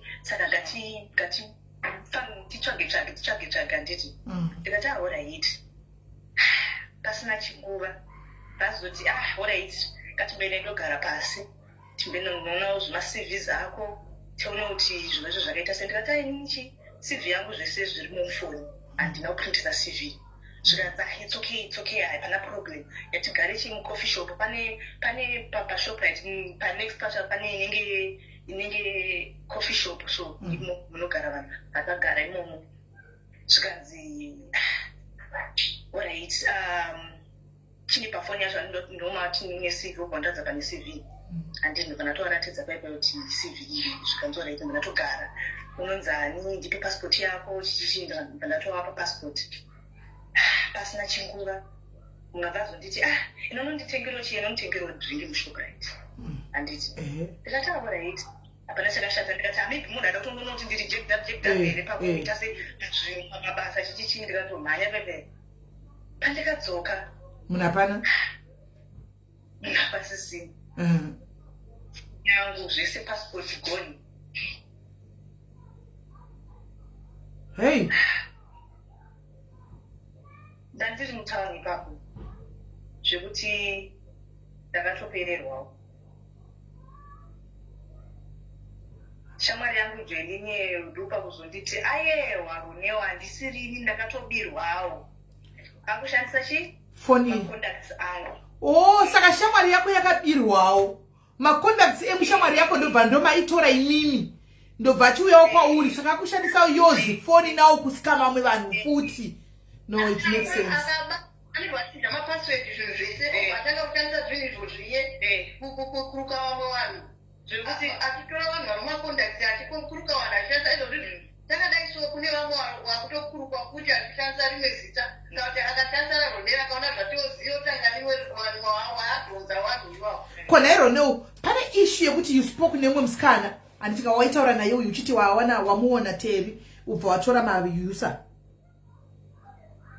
aiwa handina kuzombera nondobatika ini handisitomborini aizobatika neifoni handina kana foni handina kana sheriwa handisitomborini handitomboziye zvese izvozvo inini pandikatozoona kuti Terry akushandisa foni yangu ka Facebook yangu account angakushandisa Instagram yangu account angakushandisa ndiye akushandisa achinja mapassword achagone kuloga ini mumaaccounts mangu ndopandikatoona kuti aye akutoshandisa zita rangu munhu because pane munhu ataura panapa kuti wakamuti iwewe ndabira Terry mari saka iye ndobva wamuti wamuti nditumire 1.5 ndine mandadaba ma$US ndobva kutumira 1.5 hauna kuzoenda ndobva wachinja lokwanzi ndobva azokuti fonera kuti kwaufa ndobva wati ndaenda kuDurban handa kuzouya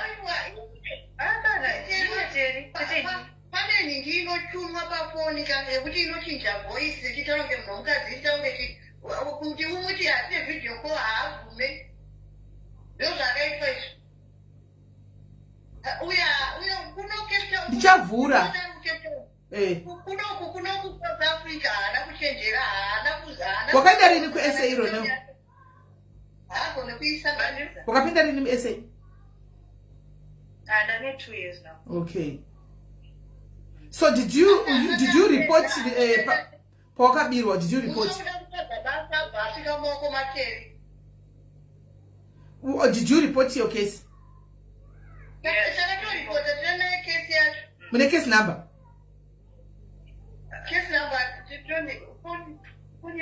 yakaenda kuZimbabwe ndakaapply for another passport saka vaida zvese izvozvo case number sajeni wacho aiita anonzi Masangwana ari muCape Town nditoineko nhamba dzasajeni wacho aiita kesi yacho iyoyo zvauta zvekudzwisika it's making sense though pandisi kuziva ndikunzi ndapiwa naye ngirishomhangara uyo anga akubatwa nekutya kuita sei apa kuti vatozvimwe ndakaenda naye ndikanoripoti ndikaenda ndikatoona nhamba dzasajeni wacho atuita anonzi Masangwana Cape Town alright izvo zvokuti achida kutanga zvebasa zvachobva awira mumaoko materi so you applied for another passport you applied for another passport yes ukati ndakabirwa ndakatoripota bva waendesa case number zvese kuti akwanise kutora imwe passport aigotora sei anonzi imwe yakaita sei nokuti yakavigwa yakaitiri no 1 kuti tifesi trip kufamba naye kuya kuno kuSouth Africa by you. Yeah. No explanation, and me looking at you, you sound, you look innocent though. Because the actors, you look innocent though. I don't know. You look innocent. Tarachokwadi on this issue. It's just that we don't know. And to honor, like we are trying to get to the bottom of the saka. Even Corona Chiku accuser for now. Usatame. Remember when wakabirwa. And they wachibirwa. Iwewe phone yako ya usina. Idu conduct one. And to honor. And we don't know whether she's using another lady. Somebody, it's like ipanenge kana syndicate angashenza umwe munhu kuti ataure nevana achipowa kati vanongoti ndiwe because vanakuziva. Saka presently ausika na TikTok izvozvi.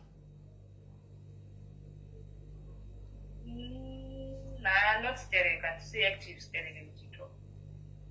Okay. Asi unongoshandisa the same name rona iri TikTok kwacho. Hauna imwe account ine different name. Okay. No, that's okay. Dimana kusori yako. That's okay. Gatimbotsvaga munhu wedu uyu. Tumbotsvaga ututsvaga. Zvimwe zvinhu kuti titaurirei. Alright. Kuti musikana kuti ari kuno akanga achida iye akabhaenda vari 3 akaenda ari 2 nesister yake. Haana kuzobirwa nokuti takatomuudza kuti isisu tine munhu akadai. Iye akabva kucontact iyo akataura wese. Alright. No problem. Go. Passport yako yakabiwa rini Roneo? Zvakaitika rini izvi? I see. In last year.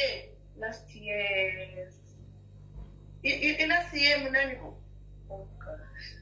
August. October. It was October. Okay. Alright.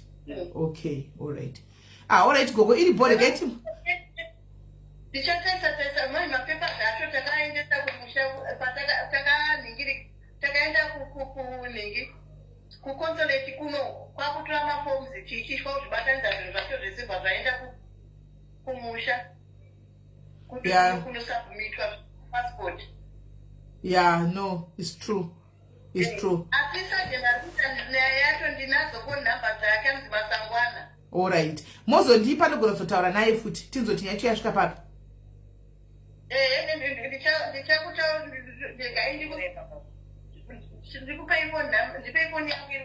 Munongosendera ipapapo.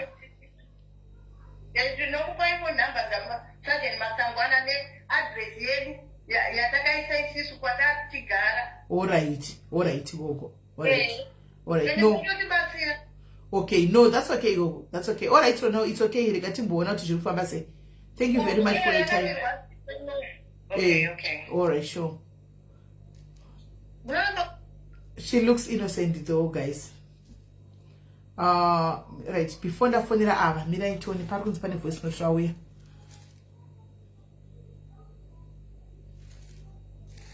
Biukandeipo uri kuona screenshot yandasenda iyi pane nyaya yaiswa kuSisimele Diaries. Mukomana anonzi Terry uyu vakaisa basa meno connection yakapiwa Nyasha nevamwe vanhu vanogara muno Mlanga.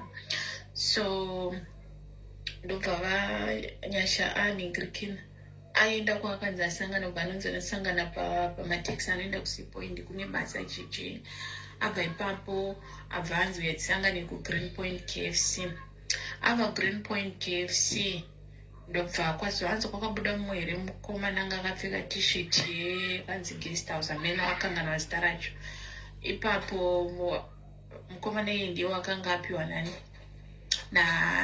anonzi Terry uyu. So ndobva pazosendwa message chinzi kune basa guest house, then iwewe tikufanirwa kusonesa uniform wakatoti isai mari. Ndikati handina mari. Saka achibva anzita kunosonesa mainform achibva azonyepera kuti foni yangu yafa yaita kushandisa foni yako aibva aisa message yemari svika ndichidi pafoni ndiye ndonotora mari abva aenda nefoni yaNyasha ndiye kuendera tu. Kubva ipapo akabva atobloka Nyasha achitaura achita sese. So ndiri kuona nyaya iri pana Sisimele ishi ndiye I think ndiye semteri iyeyoyo ane timu rakavhara Nyasha foni. Nyasha haana foni. Izvi zvakaitika last week musi I'm not quite sure ndakangana. saka ndiri kuiona nyaya yapinda kwasisimele diary again. Ona zvikuitika Milka, muri kuona zvikuitika hapa. Muri kuona zviri kuitika hapa. Muri kuona zviri kuitika hapa.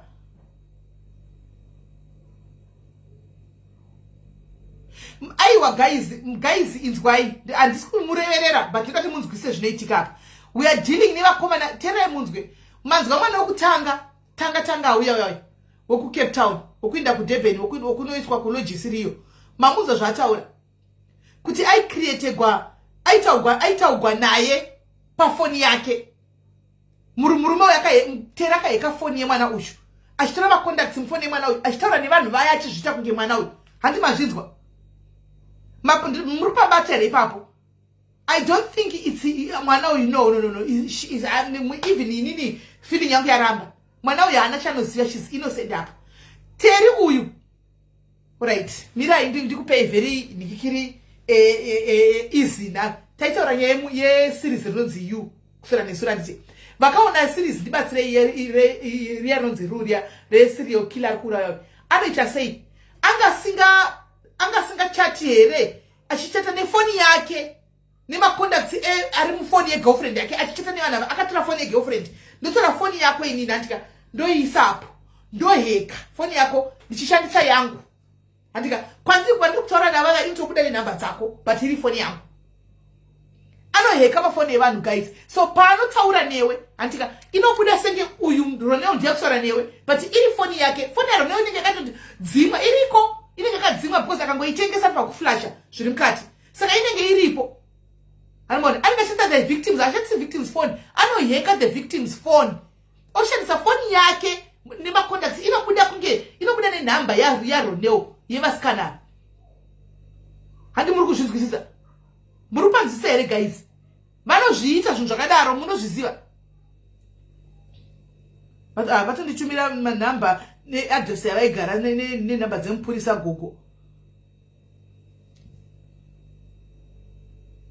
Muri kunzwa makutaura guys.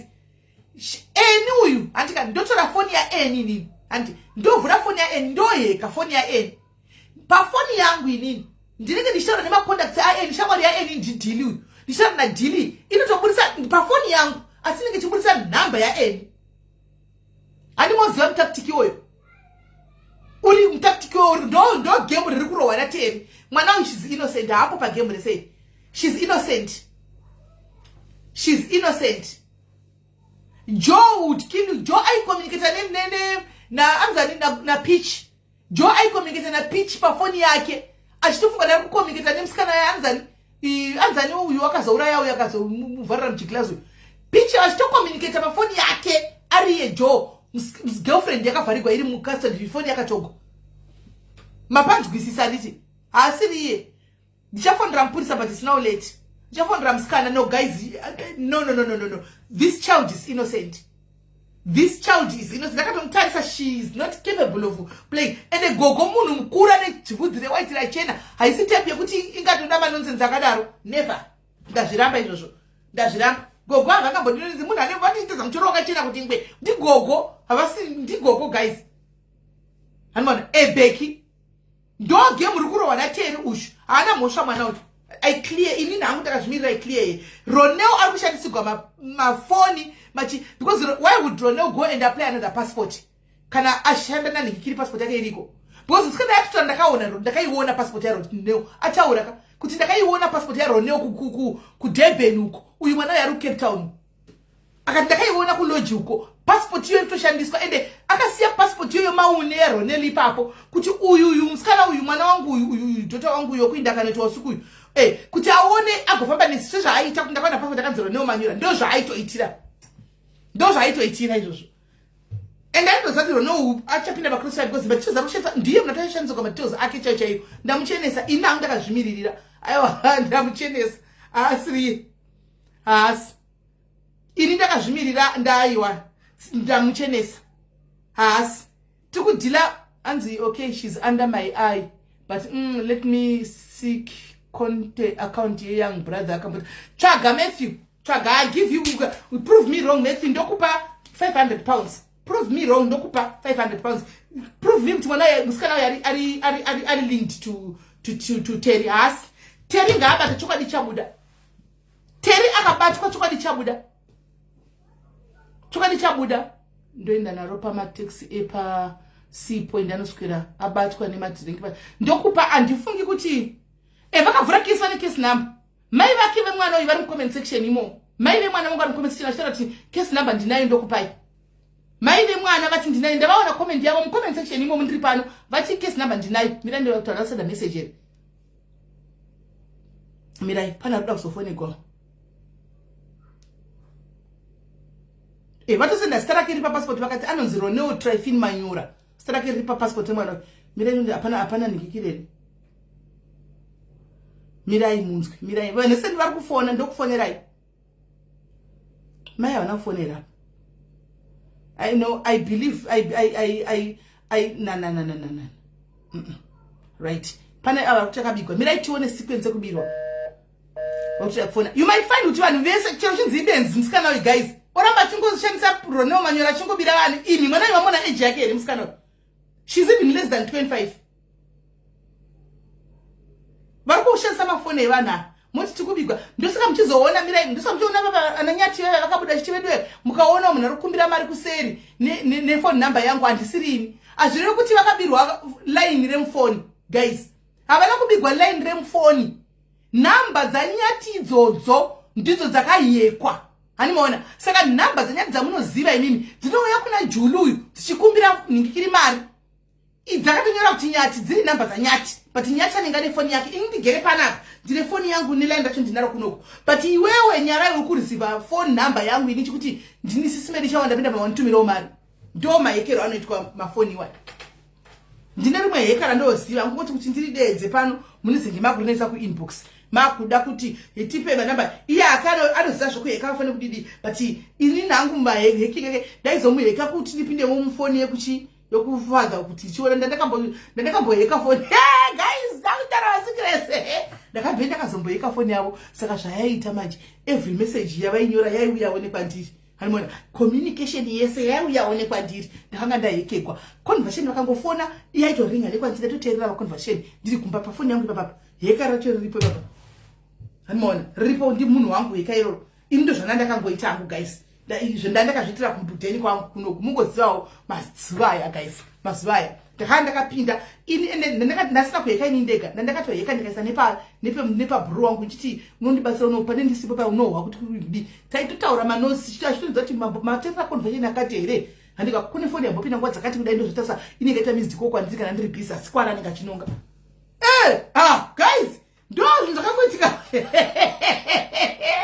guys ndo zvinhu zvakangoitika apa ndakaheka ini foni guys ndakati ndinoda kuona great hello hey dear how are you ndiri right vanhu havasi kuunderstanda inini mumwe musi ndakabata foni yangu yakangohekwa munhu akatanga kusendera vanhu mamessages achikumbira mari saka inini handisina mbozvinotisa kuti foni yangu yahekwa ndakaibata saka after 1 hour ndakubvunza vanhu vandinogara nayo pane wifi pamba pandinogara ndakubvunza ko network iripo here zvikanzi iripo ndikati why foni yangu isiri kushowa mamessages ndo patakazoona nemumagroups kwakusendwa zvimwe zvinhu zvisiri right kuchishandiswa namba yangu saka uyo musikana uyo ari kushandisirwa namba yake nemukomana iye akaba munoza pandakarealiza ndo pandakazodhilita whatsapp iri mufoni mangu kudai namba yangu yewhatsapp kuti ndiise whatsapp aichapindi 3 months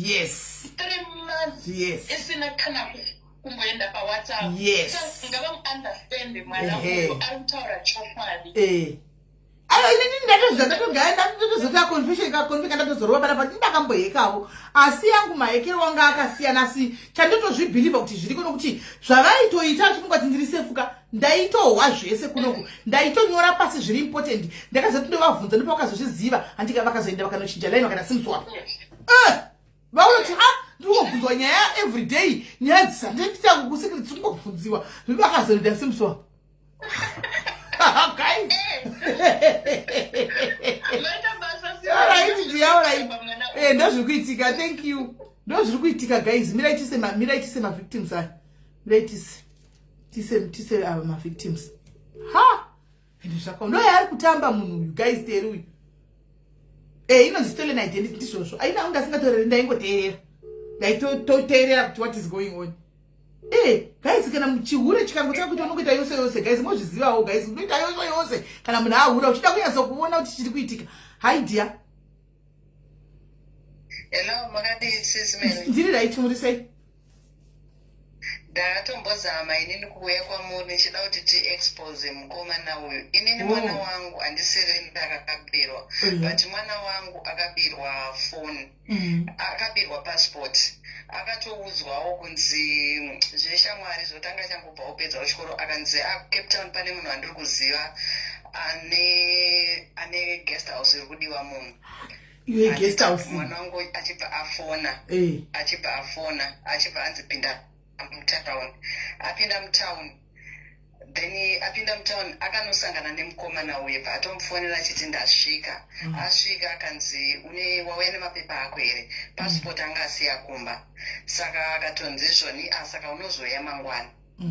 Then ndopa akazomukira mangwana acha moyo wangu inini wakambondirambira. Ndikati vanhu ava hauvazivi.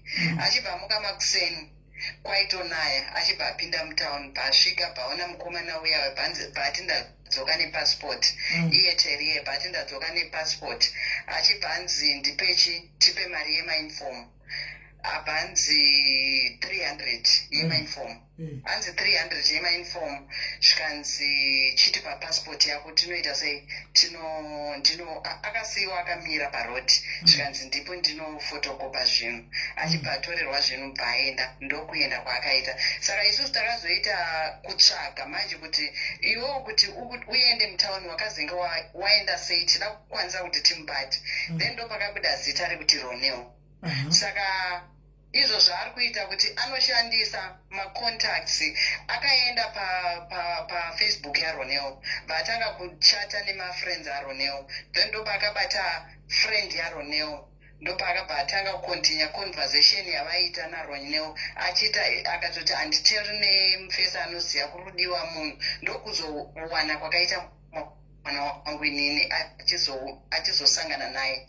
Saka ndopatakazotraya kutsvaga nyaya dzacho, ndopandakazobata Ronel, ndikazobata namai vake, ndikazotaura navo zoti ndindatovanudza kuti endai nyaya yake iri pana Sisimeri.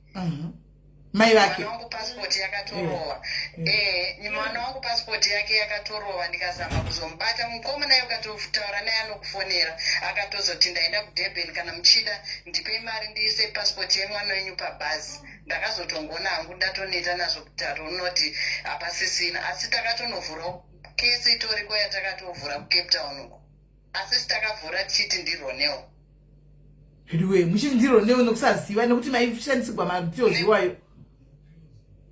Takatonovhura kesi, but ndopatakazokwanisa kubatawo maya ndatoona pafacebook mukomana weaiswa mwana wangu akati ndiye mukomana akanditorera. Then ndopandakazoona mai vake vachitaura kuti aiwa Ronel mwana wangu akatobirwawo. Ndopandakazoenda kwavari ndikati mimi murikutaura kuti Ronel ndiye akabira mwana wangu, ndiye musikana anoziva mukomana akabira mwana wangu. Ndopawakazonditsanangurira zveshuwa tikazobata kuti aiwa Ronel haasiriye, but isusu takatovhurawo titori nekesi yatakavhura muCape Town. Shame. Mukomana weanetsa zvekuti anetsa. No, it's understandable. It's understandable vanhu vakunyatsozinzwisa manje because chokwadi vanhu sarongoti kubigwa naRonel mwana uyu mwana apa mwana wacho mwana mudiki vasikana. Ndizvozvo zveshuwa iye Ronel ndikatozotaura naye ndikatozoita video call ndikataura naye mukaonawo ndikatozotaura naye ndopandakazotoona chokwadi ndosaka ndazovafonera kuti endai munoclear palive apa. Because isusu mwana wangu akatobirwawo passport nemukomana iyeye. Apa vari kuno vamwe vari kutoya kuti kwanzi ndayani mwana wangu anobigwawo anotsvaga vasikana, pane musikana anotsvagira vasikana. Izvo ndiye hake mukomana weshemu. Let's clear. paZimbabweans in Cape Town nyaya iyoyo ndopandakaona nyaya dzemukomana ndopatakatozoona fesi yake wakuratidza mwana wangu akati ndiye mukomana akandibira zvototi paZimbabwe kungoti nyaya yacho naye pane mazuva zvekutoti vanhu vakawanda vakabirwa mapasipoti handisi kuziva kuti akuadii. Shame. Alright, no problem. Regai tive ndafonera mai vativhe tava explainera because vakanyora kuti mwana wangu ari kuchapane musikana kushandiswa ari kushandiswa kuti vana vanobigwa. Mukomana anoziva zvaanoita pamafoni hameno anoheka aiwa anoheka mafoni. Isusu kesi nhama chaiyo kumapurisa weCape Town titori nayo isusu takatonovhura yepasipoti. Haindi zvakaoma mufunge teri uyuka anotoda taimuro chairo necklace. Asi zvichamuwana. Zvomuwana. Alright, thank you very much my sister. Ani muri kunzwa ava vakatonaripota vachiti Roneo guys.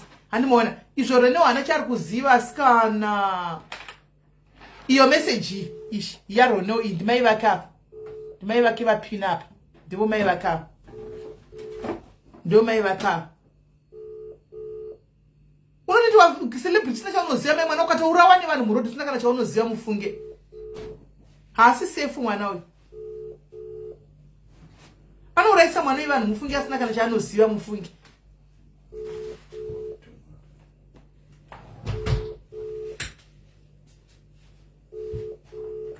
Shame.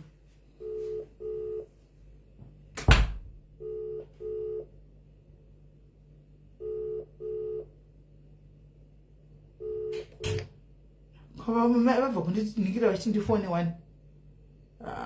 This is so wrong, munoziva.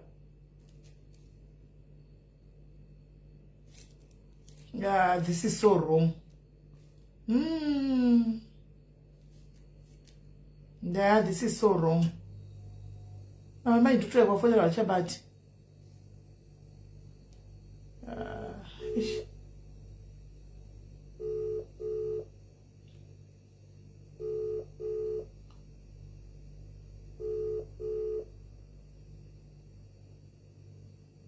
Hello?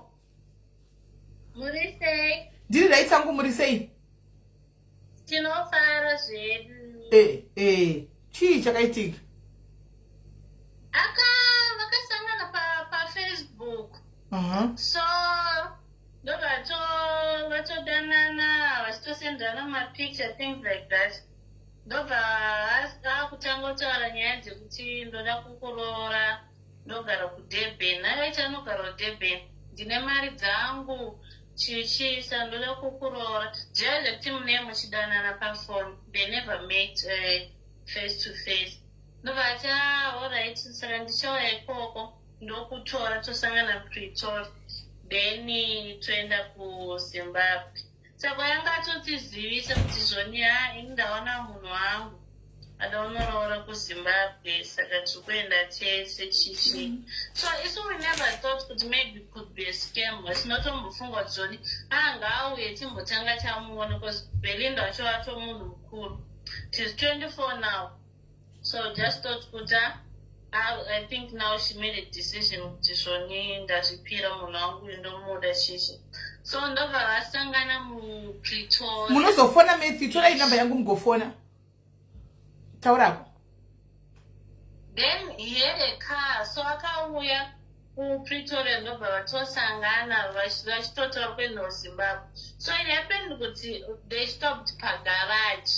Ndokuti kuna Belinda pinda mushop utore chikafu. So Belinda wakangosiya foni mumota enda mushop tichenge chikafu cherwendo tiende kuZimbabwe. Zvazvoti mune muchimira motenga chikafu chichi.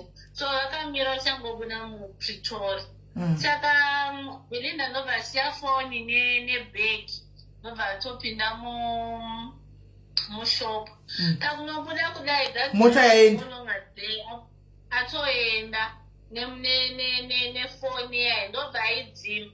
So tari ndobva atora namba dzamaiguru vaBelinda vaanogara navo vakutofonera maiguru ava achiti ndasungwa nemapurisa saka mapurisa akutoda 2,000 rands wati chichi.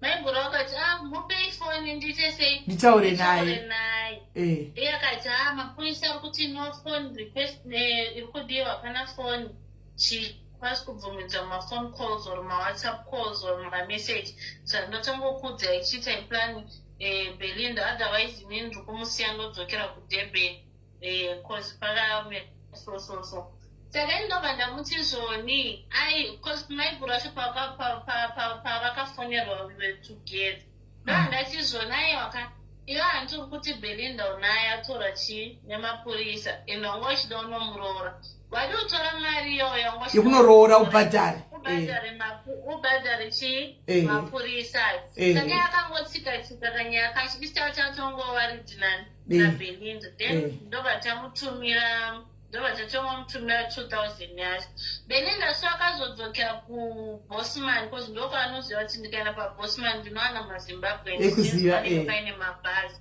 chichi saka akangoenda akati ndokumbira foni ndoda kufona sandopa akazofona achiti muni atondibira foni isu ndatatomudza tikati muni tamutumira 2000 rand kodati watora nemapurisa zvikanzi no ndopa akazotaura kuti ndanoenda mushopu ndichinotenga chikafu pakudzoka he was gone saka ndomadirwa akatoitirawo mari yacho laki haana kunobigwa kumesina kodi yakanodhambiwa mukati meporokwane usina kana sendi maimwana wopiwa 100 tinoda kutenga dhingi wodzoka pauna kana ikukwirisa kana ikudii ane utsinye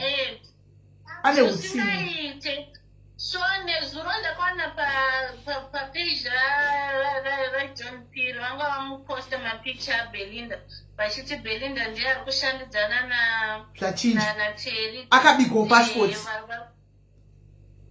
akabigwawo passport Belinda Belinda anobirwa passport Belinda akabirwa foni abirwa foni nemari so paakaba foni akushandisa akaunti yani yaBelinda yaye because mufoni maBelinda mami neTikTok so TikTok yo iri mufoni maBelinda ndoya anoshandisa kutsvaga vasikana anti manzwisisa achishandisa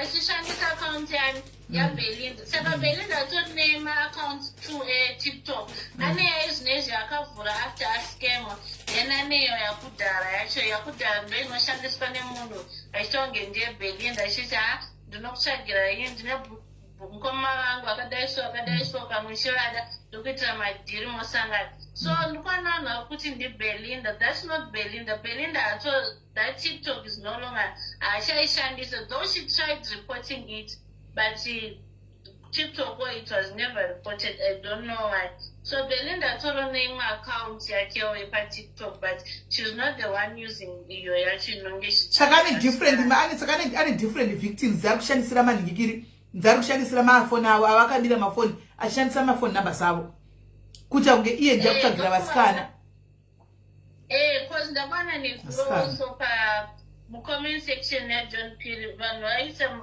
kuna vamwe vachitoti akandiskema vaishandisa nhamba idzi mumwe achitaura kushandisa nhamba idzi hanzi taBelinda paprofile picture mazuva acho aidanana naTerry wacho paine profile picture yekamwana paprofile picture yaTerry nezuro mucomment section fona Matthew handina nhamba dzako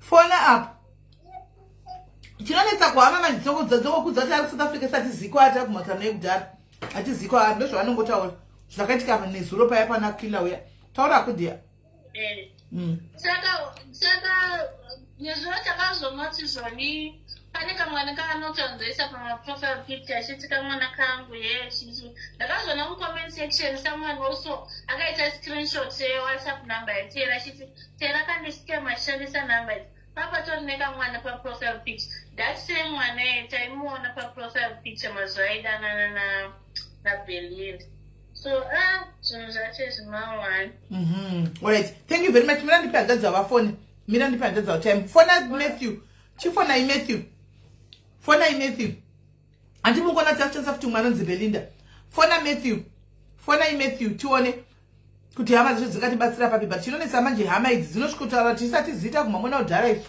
hamene kwaari kuCape Town because nime panenge vanhu vakuru vari independent kava haazogari kuhama fonai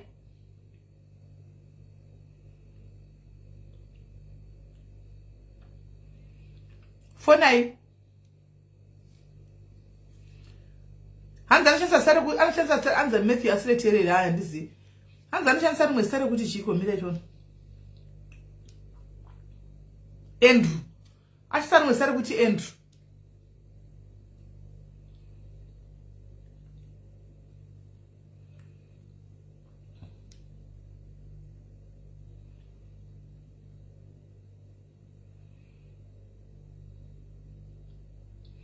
Achisa zita rekuti Andrew. Rimwe racho. Fona hanzvadzi yangu fona tione. Fona tione. Ha zvakaoma. Imi guys. Pakaipa guys, pakaipa.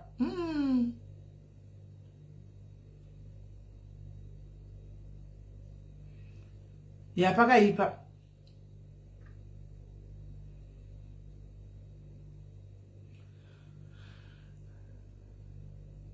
Andina kunge ndaiseva namba yake ini. Andinonge ndaiseva. Ndinonge ndaiseva namba yake. Akutanoza pane hama dzake. Okay,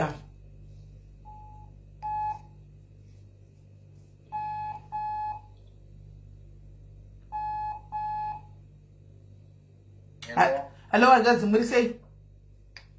Muri sei hanzvadzi? Mushe kuri sei? Bwena. Uiteri inini ndinoziva hama dzake bosi ndogara kuKadoma but ndakakura nzvimbo inonzi Chakare kuenda kuchikoro. Saka ndaimuzivira kuchikoro koko. Saka iye paakaonana nehanzvadzi yangu ndoiri kuSouth Africa anonzi Felicitas Matambo. Saka zvaakaita akatotaura akazovawirana ukanzi ndakuwanira basa ukanzi aino rako chichi achitaura vanhu kumba kwedu vese kanzi takadzana nevadzikoma ako saka tokutsvagira basa ndobva atotanga kutaurawo neni. Saka aitotaura neni indikati munhu watakadzana naye apana zvaangadiita akapanduka. Ndakafara zvisingaite ndobva ndatotaura naye. Saka kubva uyo ainge ari muJoburg, kubva muJoburg kuenda kuCape Town aikomuniketa neni zvakanaka achitondiudza osvika asvika. Saka asvika uko kumanje hanzvadzi yangu ane paakanzi handi tinotambira umwe musikana futi wokunochakara anonzi Edelini ukanzi pane umwe ari kuuya futi kubasa. Saka hanzvadzi yangu ndopakanzi patasvika apo panenge pane basa. Saka iwo ndipe ndikubata ichi foni yako nepasipoti. Saka abatirwa zvinhu zvazviya ndobva vakasvika akabvaiswa murumba anenge angangowabhukira rumu paloji pachionachi yekuti vagare ndobva vati mutange muchigarawo. Saka zvadaro hanzvadzi yangu akatanga kunyomwa kuti hanzi Peri pane meseji akapinda mufoni before asati amupa foni pane meseji akapinda ita sekunge ndomwe umwe itomudza kuti handogona kushanda wega ndobva akanyomwa but munhu asina mupafunga zvakawanda. Then paakaona Peri atimira ndokutsvagira chikafu akaenda anzi akanogara vana vakagara Peri. Saka vagara kudaro vakaona nguva dzatoenda kwasva usiku zvokumaraundi 7 vakabva vataura naye nefoni yaEdelini bosi Edelini anga asina kunge atorerwa foni. Kutori papo ndobva vati ndiri kuShoprite. Vaya vaenda kuShoprite vakasvika ukaona Peri hama ndobva vakatanga kunotisa something. Hanzvadzi yangu ndobva akatanga kufona nefoni yaEdelini achichema kanzi Peri kuno kwandichuta ndobva ndatanga kutaura naye.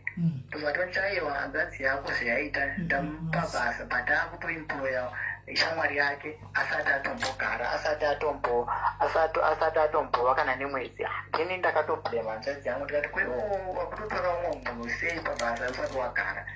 Saka ndopakafanangura dai usinzvisa mbedzi zvekuitika Peri uyu anenge tsotsi vana ndipo vakatanga kutonyuma. Saka vana vakagara kubva from 7 to 9 achingodza kuuya pakati ndobva atoti zvinhu zvavo ndakuvatumira bcause ndasara naye ndikati Peri una zvavakuita iwo ndakutrasta now hama dzangu dzese dzakupablame kwandiri kuti ndiwasaidira kuti mwana aende kumunhu bcause vachitoa munomuziva kubva kuchikoro chichi. Saka ndobva nditaiwa chitumirai ndakutibhadhara uber nditumire zvinhu mwana. Then isitikati aiwa iwo hachikwanisi kubhadhara uber iwo zvavakuita chienda kuma-taxi driver unobhadhara unovapa proof bhadhara pay forward akaramba zvese. saka ndobva tataura netikataiwa tisado pekusiya toya tichore ipapo thatis kana usingadi kuti tidi tikuone akaramba ndopandakatanga kutonotiso kuti teri tsodze from there ina akandibloka but kumagrupu ndaisa nyaya iyi vanhu vakabva vandiudza kuti story maker akaita vanhu vakawanda especially aita gitave kuno kuchakare vakatokura navo bose vanhu zvakaoma ido zvinongo kwavo vanhu vakakura navo kana chiti vanhu vakakura navo sinye kokuzoti vaasingazivi chero ndimene saka ndopakabva patoiswa neumwe tisha akadisa pakachikoro pedu padzinesimosa akatoti munhu akatombobira mumaoko akachipere ukwani akutaura vanhu avo vanotosva zvomateni ndopandakatoona kuti saka ndo method yanoshandisa kuti anoti kwaita basa then munhu akaenda osvika udi ukubira apa bed part hanzvadzi yangu passport yanga asina kana month aitora saka munhu akasvika pakutorwara zvokuti aita bp hamena kusvika anza atoma-ausas ndikatotengera ticket kuti vaende kusauth kunomatenda vakatodzoka april uno vanga vakusauzveunalo anda kukava dhiyo saka chandiri kufunga hameno ndakambobvunza mapurisa ari kunoku vakatadza kundibatsira ndichiti tingaita sei kuti tibatsirike bhozi vapfana vabereki vainatovaziva tikaramba tiine bitanesi isusu nekuti vanhu tenge tisina mwoyo wavo ndakatofunga kutenga vanhu kuti tomborovesa vabereki vake kana kunopisa chakubata unozongofungawo manje kuti vabereki vamwe vanenge vasingazivi zvazvinoita manje hangazi unoona munhu ane mwoyo wakafanana newe munhu uyu anogona kana kuva kuvabereki izvo zvaneteeneza asina mbodzokera kumba asingatotsaurikana navo yatove mhuka andibona tari kubira imimi yekumarai munhu akatanzoka kumba here but hama dzacho dzandakaona vakandipa akaundi yeuyo wandakusendera kana maiona yakanzi rj matanzi machiche iye ari mucape town uyu ndakatotaura naye munhu andotiziva tatiite sekuchikoro akatonditaiva meri tokubatsira ndikuimetraya kuenda apo ndichinomutsvaga bhozabhanzi yakandibhulokawo handiwazviona ndikutaura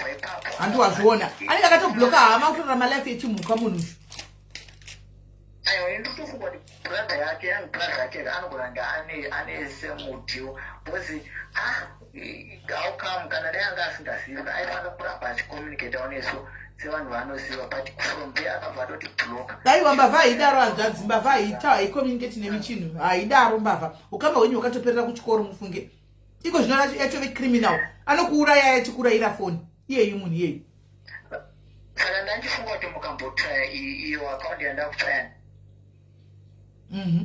vanhu vombotraya kutsvaga vakatsvaga nemupana wake uyo vakambata vanogona kuva nechokwadi pacho maone vandokuita tomubata hedu but I think kune hama dzake idead end nakuna tsotsi rinoenda kuhama hakuna tsotsi rinoenda kuhama tine rimwe ratiri kutotsvaga ranga richirepa vanhu richidi izvo so kuhama uko hariko asi riri kutoti prefer kuenda samwe kumwe tiri kuziva takamirira kuti riende hai ndikuhama kuhama chakatoita kuti tatovere makore tikutonyadziswawo titoshamisika pasocial media titoshamisika titonyadziswawo anenge asingaendi kuhama guys kana ndikunyepa makambona munhu anoenda kuhama imimi tsotsi charadai so ukamba hwawo wakatoperera kumusha haendi kumukatobvunza bereki vakanguza kuti munhu iye kana kufona pana chazivi kuti atongowa kuti ariko but tichatraya kubata vanhu ivavo aitokumbira vanhu mari vamwe vakatotumira manative aitoti hanzvadzi yangu feliwe kuti ari start achinyepa ndokumbirawo mari ndokumbirawo mari vamwe vakatosenda iye ari ashandisa saka aivapa akaundi imwe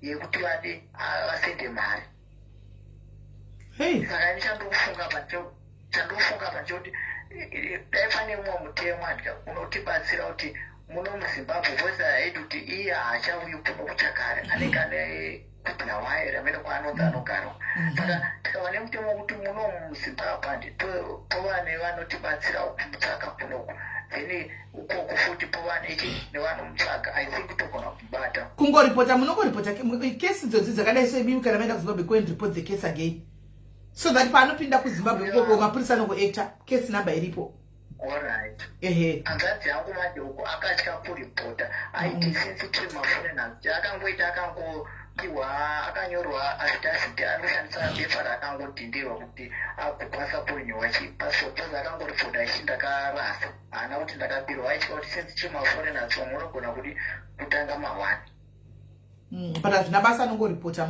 kesi inoripotwa haina basa tori forena ekesi yoripoti you report a case. Kana wabvunza aubvumidzwe, kana uri jurisdiction yemapurisa aubvumidzwe kusungwa ne uchibva kumapurisa unobhota nyaya aubvumidzwe kusungwa. Hakuna mtu kubvunza passport. Kana mapurisa ana right kubvunza passport kana ndo report a case. Yes.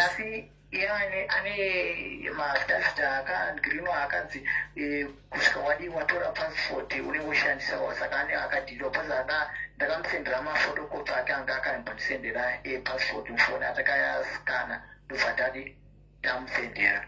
Okay, no, that's okay. But achabatwa njanzi mukaona zvakudai sechingoma choretsa chadodambuka anobatwa.